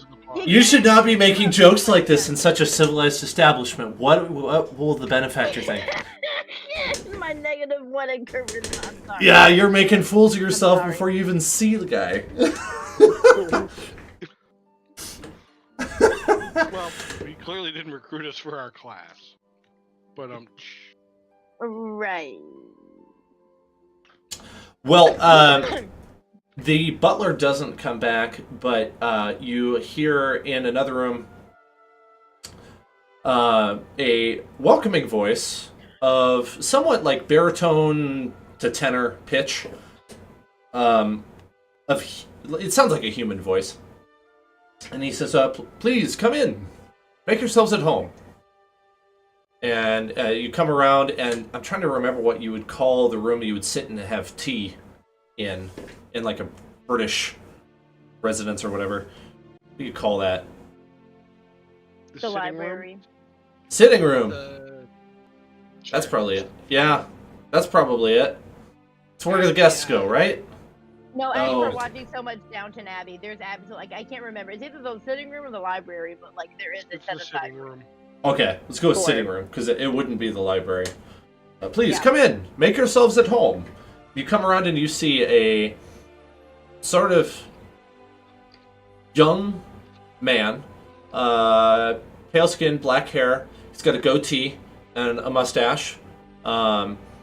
He's got smiling blue eyes, pleasant expression on his face, wearing a pinstripe suit, basically, or the equivalent of that in this time period. I don't know what that would be. And he's standing. He stands about like 5'8", and he gestures. Have a seat. Welcome, guests. Pleasure to have you.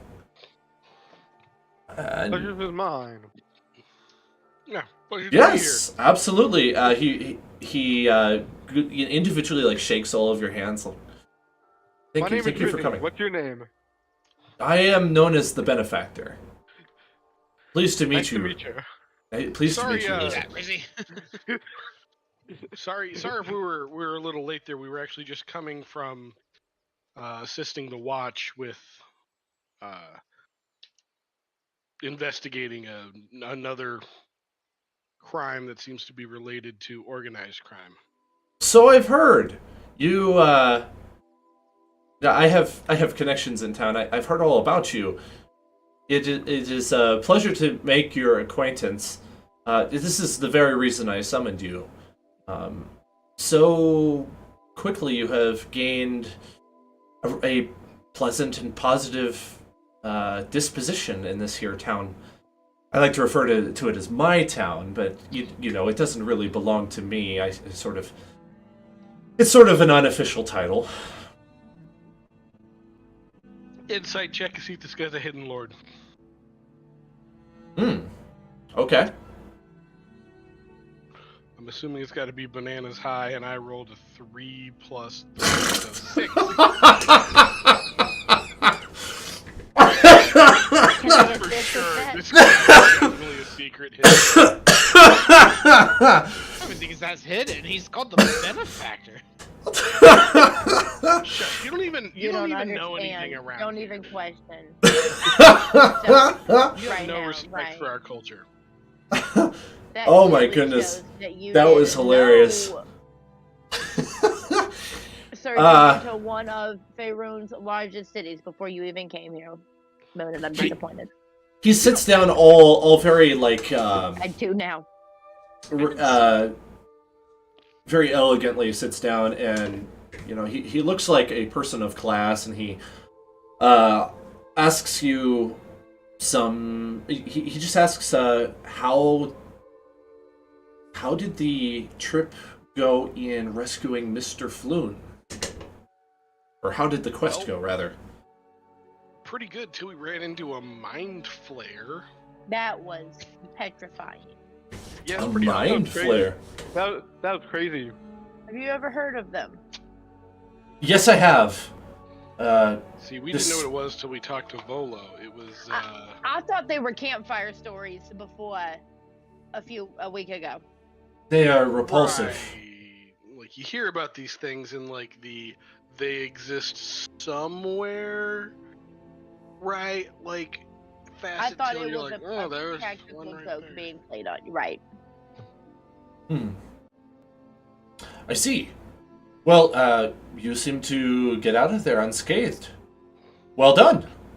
Can't say that has happened to many people who've run into a mind flare before. Usually their brains are devoured.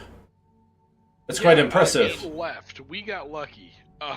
Just so you know, if whatever you want us to do involves, like, if you're like, oh, these guys handled the mind flare, they can handle this. We did not handle the mind flare. It chose to leave. Wait, now I'm concerned. Should I be concerned if I don't remember any of it? You very much should be concerned because it means it's already gotten into your mind. Kill him. We're gone that day. Yeah. I knocked you out. Don't worry, you're fine. I Jared sucked you was up into missing, my- but I Moon tied was you there. up into my little perm, and we kept you safe Yeah. in the cushion of my Really curls. tricked him. You were just walking around with a moon drop, unconscious moon drop hanging from your belt. No, it's in my perm, up in my hand, so you can see Wow. him. Nice comfy nest up there. Yeah, see? Watch out for the tarantulas. Shut up. Oh, I only released like 3 or 4 of them. Oh my god.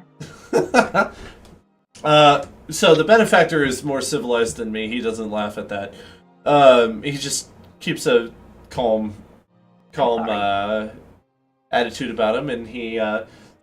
Well, no, I actually I don't really have any tasks for you at the moment. I really wanted to get to know you, seeing as I have a vested interest in cleaning up the City of Splendors. It has been Oh, I wish I could say it was a short fall from glory, but it seems to be a lot longer than one would hope. Anyway, my intentions are this. I wish to support anyone who has the city's best interests in mind. So if you need anything, I have connections. You may just come to me and ask. This is an extension of favor more than anything. I may come to you at some point and ask for some help, but for now, I just wanted to render my assistance if I can. People refer to me as the Benefactor here in town. You're not the first group that I have met for this purpose. I merely want to see City of Splendors return to her former glory. Sir, if I may speak, I Yes. love this city. Possibly more than you. Okay, and I say that with all respect. Possibly more than you. And I say that to say, hopefully you are true in your words and in your promises, because, but just for transparency, I'm sorry for my gruffness. I've come to lose a little faith with some of this city, because you're right. There's been a hot minute of a fall from glory, and we can do better, and we should do better. And I want us to be the city on a light on a hill, like we were meant to be. She's really mad because And- she gets kicked out of her normal house on this. You know what? I'm trying. You can't help himself. He's got a ripper in the middle of it. Yes, so I also don't intend you to take my word for it. Is there anything I can do to gain your trust? Come drink at our bar, and I'm sure, and as all things, as time goes by, hopefully a mutual trust will be earned between us. I get good vibes off. I have a question. Yes. This is why, yes. You said you know people and you can help with things. Couple of things. One, would you by any chance be able to influence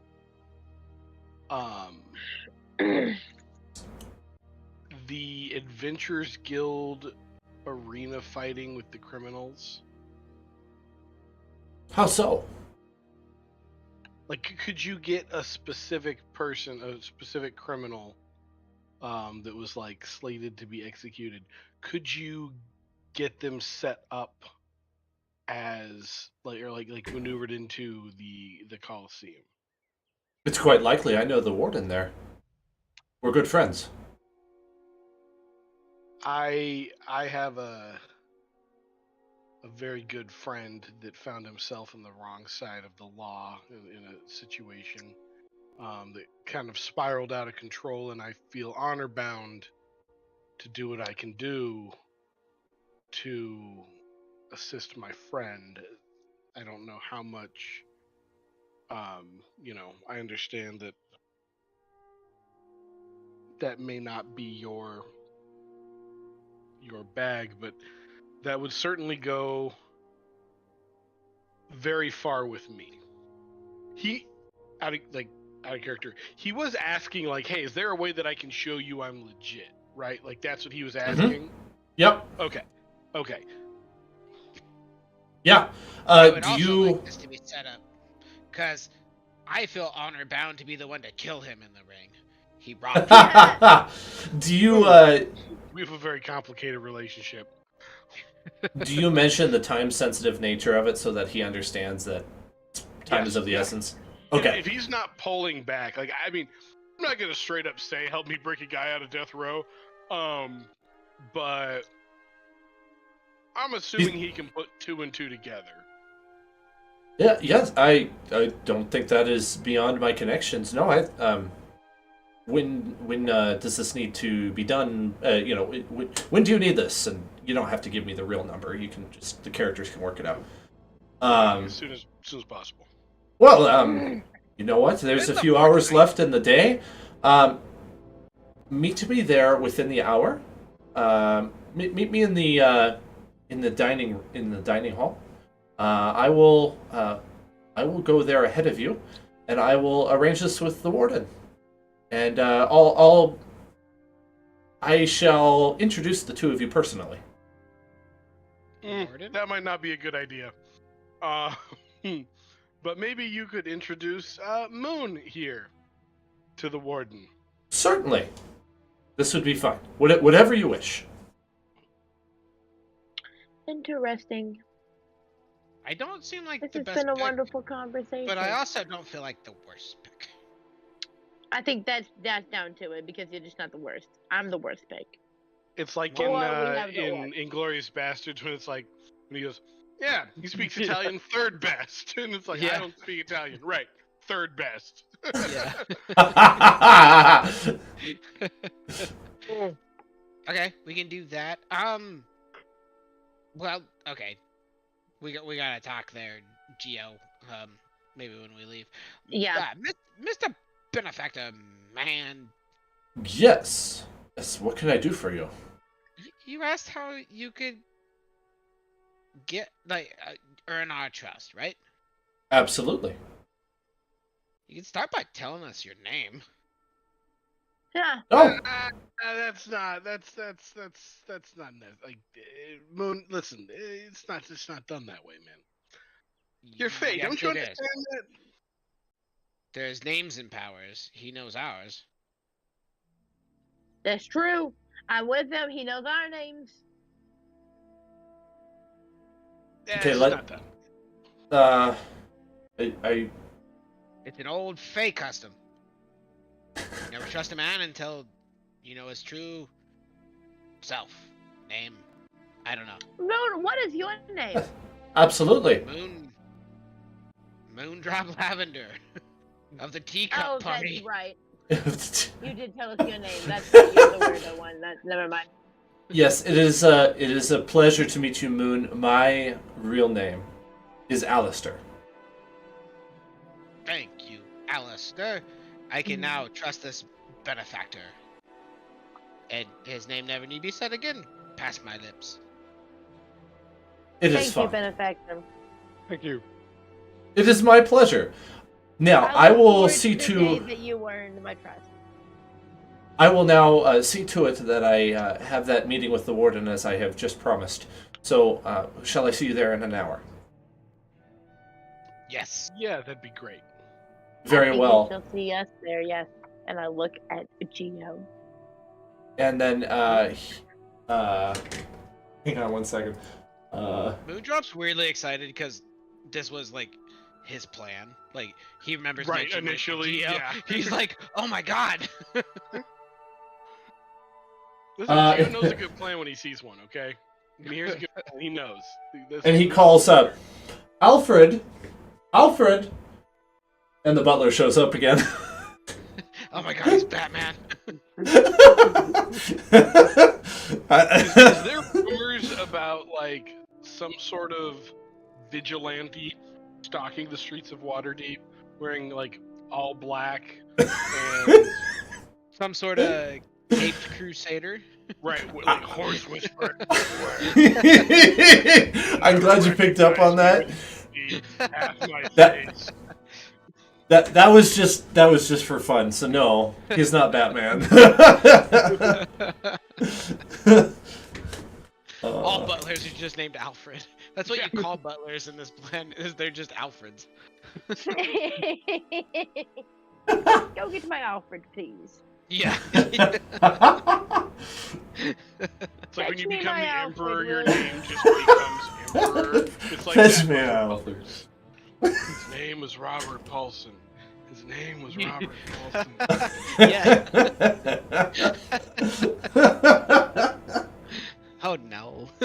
Alfred, Um, Alfred, please get the coach ready. I must head to the castle ward immediately. Yes, sir. Right away. He just goes out. He says, "Well, thank you for coming. Let me show you to the door. I will meet you there within the hour." It was a great pleasure meeting you. I'm sure we will be speaking again soon. This time probably under more personal terms. I often send couriers to those I know or meet them in person. Sounds good. Sounds good. This has been most pleasant. Wonderful. All right, Moon. Do you think you can fake fight me? I pretend to be other Geo. We fake fight. You make it look like you defeat me. And then we skedaddle. Well, how are you still getting get out?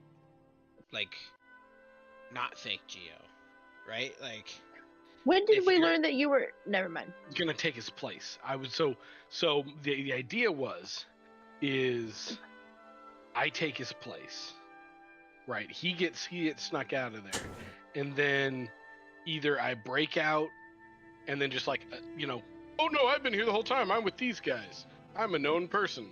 And I can say that I am that person, or you and me fight and we fake my death in the arena. I mean, my concern is, are you asking this of me or Rizzy? I apologize. I'm asking this of you. I Okay, love Rizzy, so- but he would bash my brains in on accident. Just double check in this area.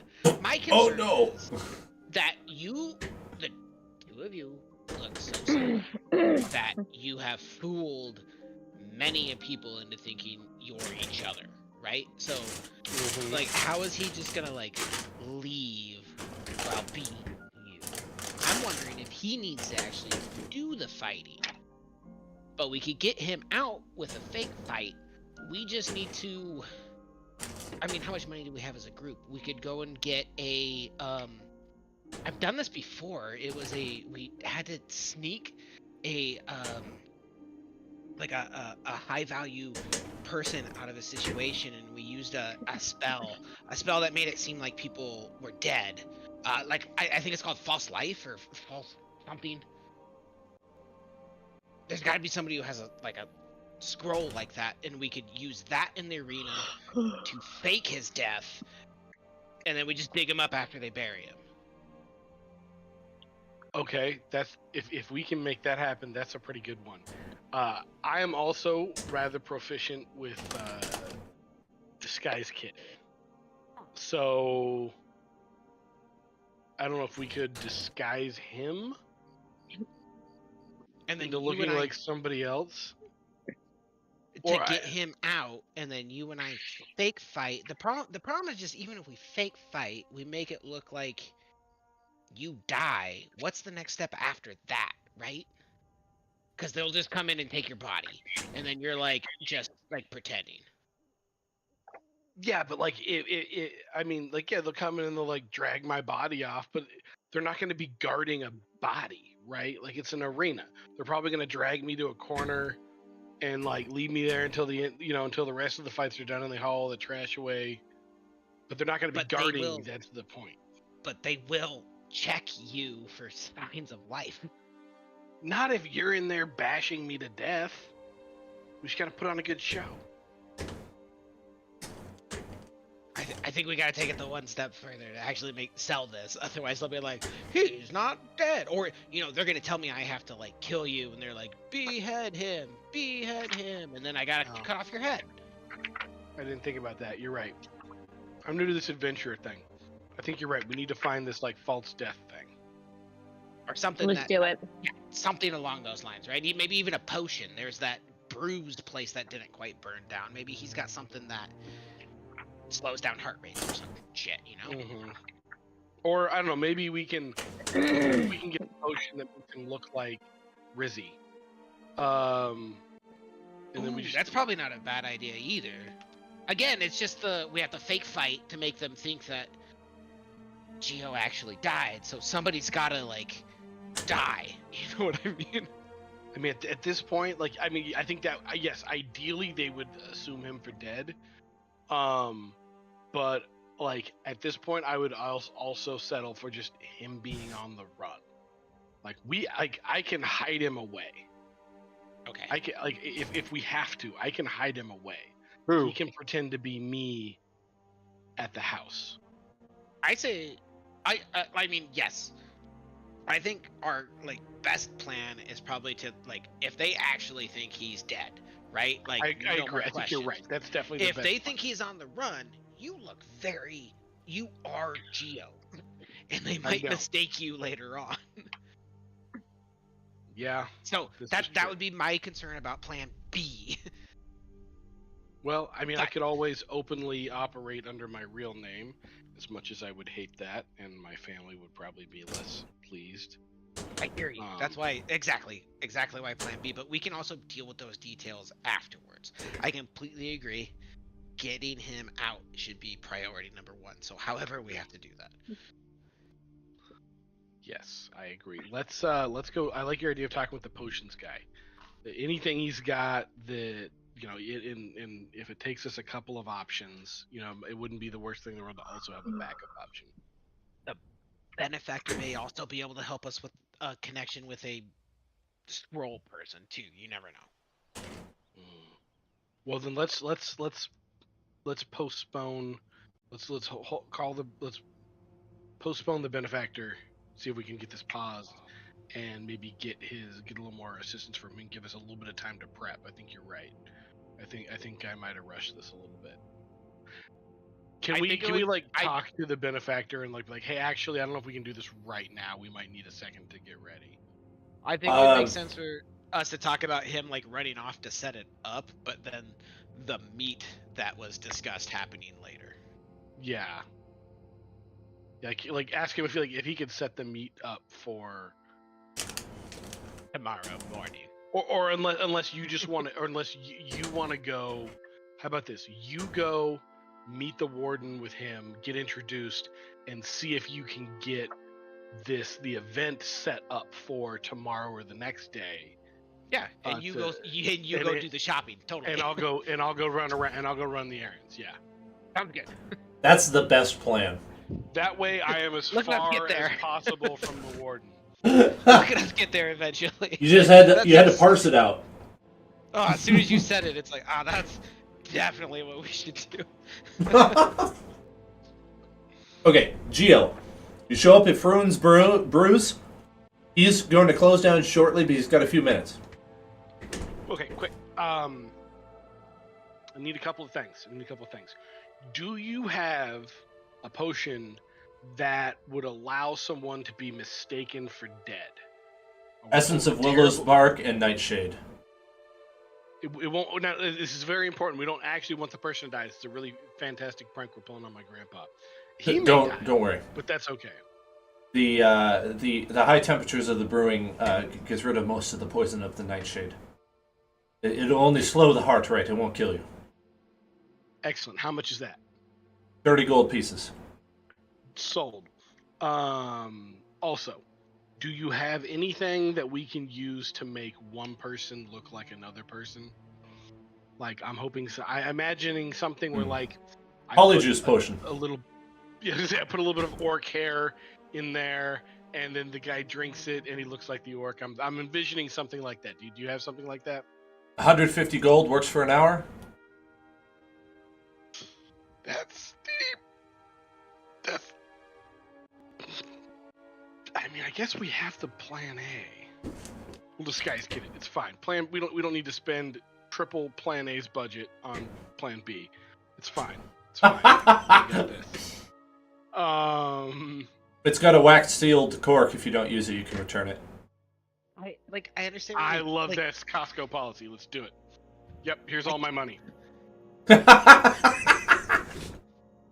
So that totals to 180 gold deduction there. You can return if you want the polyjuice in its original status, unused. Moon, you're in the Adventurers Guild, and you're standing around in the sort of mess hall, dining hall area, and the meal is long over. And you seem to be the only one there. Sort of awkwardly. My knife. Oh, sure. I was going to say awkwardly walking along the table because I was thinking of you as the short guy. But I guess you could do that. My knife is very small, so it sounds like. Seep, seep. It's the sound that gets the benefactor's attention when he comes looking for you with the warden. They come down these spiral steps from a side of the room that you haven't been to yet, and they're looking about like, he should be here. Oh, there he is. There he is. Oh, Mr. Moon. May I introduce you to the warden of the Adventurers Guild? And the warden comes up, and he's an old guy, and he's got a pointy cap. Looks like a wizard if there ever was one. He's got a long gray beard. Okay, I'm really embracing the Harry Potter tonight for some reason. He's Dumbledore. Monsieur Dumbledore. Yes, Mr. Benefactor, pleasant to see you again. Warden. Absolutely. Wonderful to meet you, honestly. Pleased to make your acquaintance. And I, go to shake his hand, but I'm so small, I, fumble and then I just bow. It is, such a good... Oh, how do I say this? I'm trying to think of how to do it with a French accent and wording it at the same time. It is good to make your acquaintance. This isn't a French accent. That a Neverwinter accent? Possibly. I don't know how to do a French accent. I apologize for a bad one. Your tongue has to be really lazy. So, possible.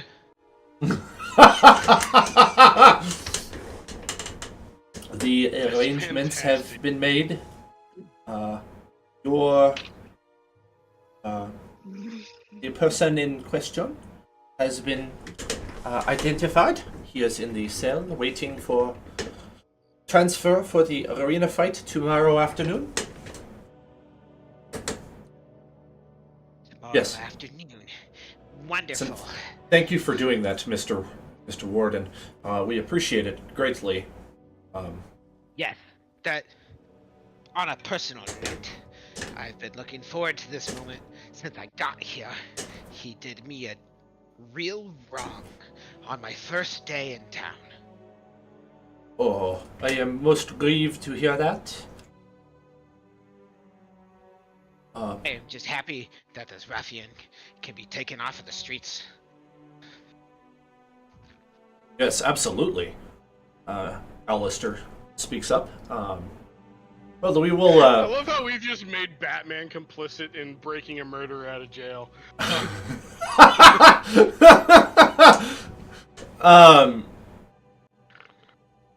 The fight is scheduled for the early afternoon tomorrow, and you'll just need to check in here with the guild a few hours beforehand, and we'll work out all the details. You want to fight him, yes? Oh yes. This is one of the, since joining the guild, there's a real benefit here to be able to help out the city, air out its laundry, as I haven't partaken, and I'm excited for an opportunity. I am completely Do my supportive duty. of ridding the city of the criminals that make it that have stained it so. And then the warden says, absolutely.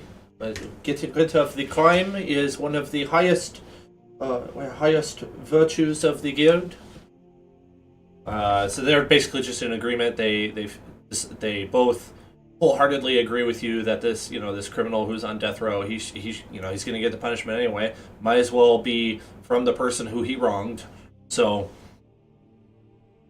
they've set it up for you, and if you're here tomorrow afternoon, you'll get to do it. And I would just do that next session. Perfect. Anything else you want to do before I wrap it up? I would like to comment that I stayed awake for the entire session, didn't even only yawned once. Wow! Central time, Very too. impressed. Very impressive, Liz. most impressive. I did not get through without yawning. I just remembered to mute myself before I did. Most impressive, but you're not a Jedi yet. Did you learn to drink a late afternoon coffee there, Zach? That's what I have to do. No, I just took my Adderall like an hour later. Ah, I had to get some coffee. I was falling asleep. So, quick sum up. I like to do this at the end of the sessions, and I don't always remember. Like a quick 2-minute rundown of what happened in case anybody wanted to quickly recap by watching the last 2 minutes of the video or something. I do that sometimes when I don't have enough time. So, you started off at Trollskull Manor, and you started kind of looking around at all the businesses, and you went into Dean's magic shop and then Derek's better magic shop, and as you were haggling with Derek, all of a sudden a boom goes off, a fireball. You go outside, you find that there's this building on fire, there's a dead guy. The whole town is, or this whole portion of the ward is hustling and bustling to put out the fire. You help put out the fire, you get some help, you get contracted to investigate. You would then take this information to the basically the FBI of the castle, or I mean of the city watch. Get paid. You got a new contract to go talk to the priestess of Gond tomorrow morning. So that would be before you go and do this arena thing. And then you went and met the Benefactor, whose name is Allister, and you had a great first impressions, and he's already doing his best to sort of seal the deal in doing whatever you require to gain his trust, or I mean for him to gain your trust. And he wishes to sort of have you he wants to be in your back pocket in case you need help, because his best interest is to try to find as many well-intentioned adventurers and other folk in the city that want to bring Waterdeep back to its glory days of being the city of splendor, as it has fallen far from its golden age, I guess you could say. And as we all know, the best way to build trust is to commit felonies together. Uh-huh. Listen, if we both kill the guy, we're both in it together. Like, Well, he doesn't know that. not yet. Well, I think that's all I've got for you tonight. So I'm really happy with that. I've wanted to get this far into the story for a while now, so I'm really glad that we got here. That was fun. That is fun. And Yeah, I'm excited for thank next you all. week. Yeah. Heist, whatever y'all have planned. So next I'm really week, glad you remembered that, Zach, because I kind of forgot about that plan. No, when you said that, I was like, that's genius. That's absolutely tops. We're definitely going to do that. It would be fantastic to rescue Geo. Next week I had we'll, basically given him up for dead. yeah, it's I'm a only been a character few player. days. It's only been a Yeah. few days since he got sentenced. Like, he could still be alive, you know? Like, you were banking on that, and he is. He is. I'm a dude playing a character trying to save another character that I used to play as a character. I'm trying to Whoa. rescue myself from my friend. Sort of. You're trying I to love it. find a way around the consequences of your own actions. I mean, I spend my entire life doing that, Dan. I call that Friday. Like, I'm a dude playing a dude pretending to be a dude disguised as another dude. This is that movie Tropic Thunder. Like, what do you mean, you people? What do you mean, you people? What do you mean, you people? You people.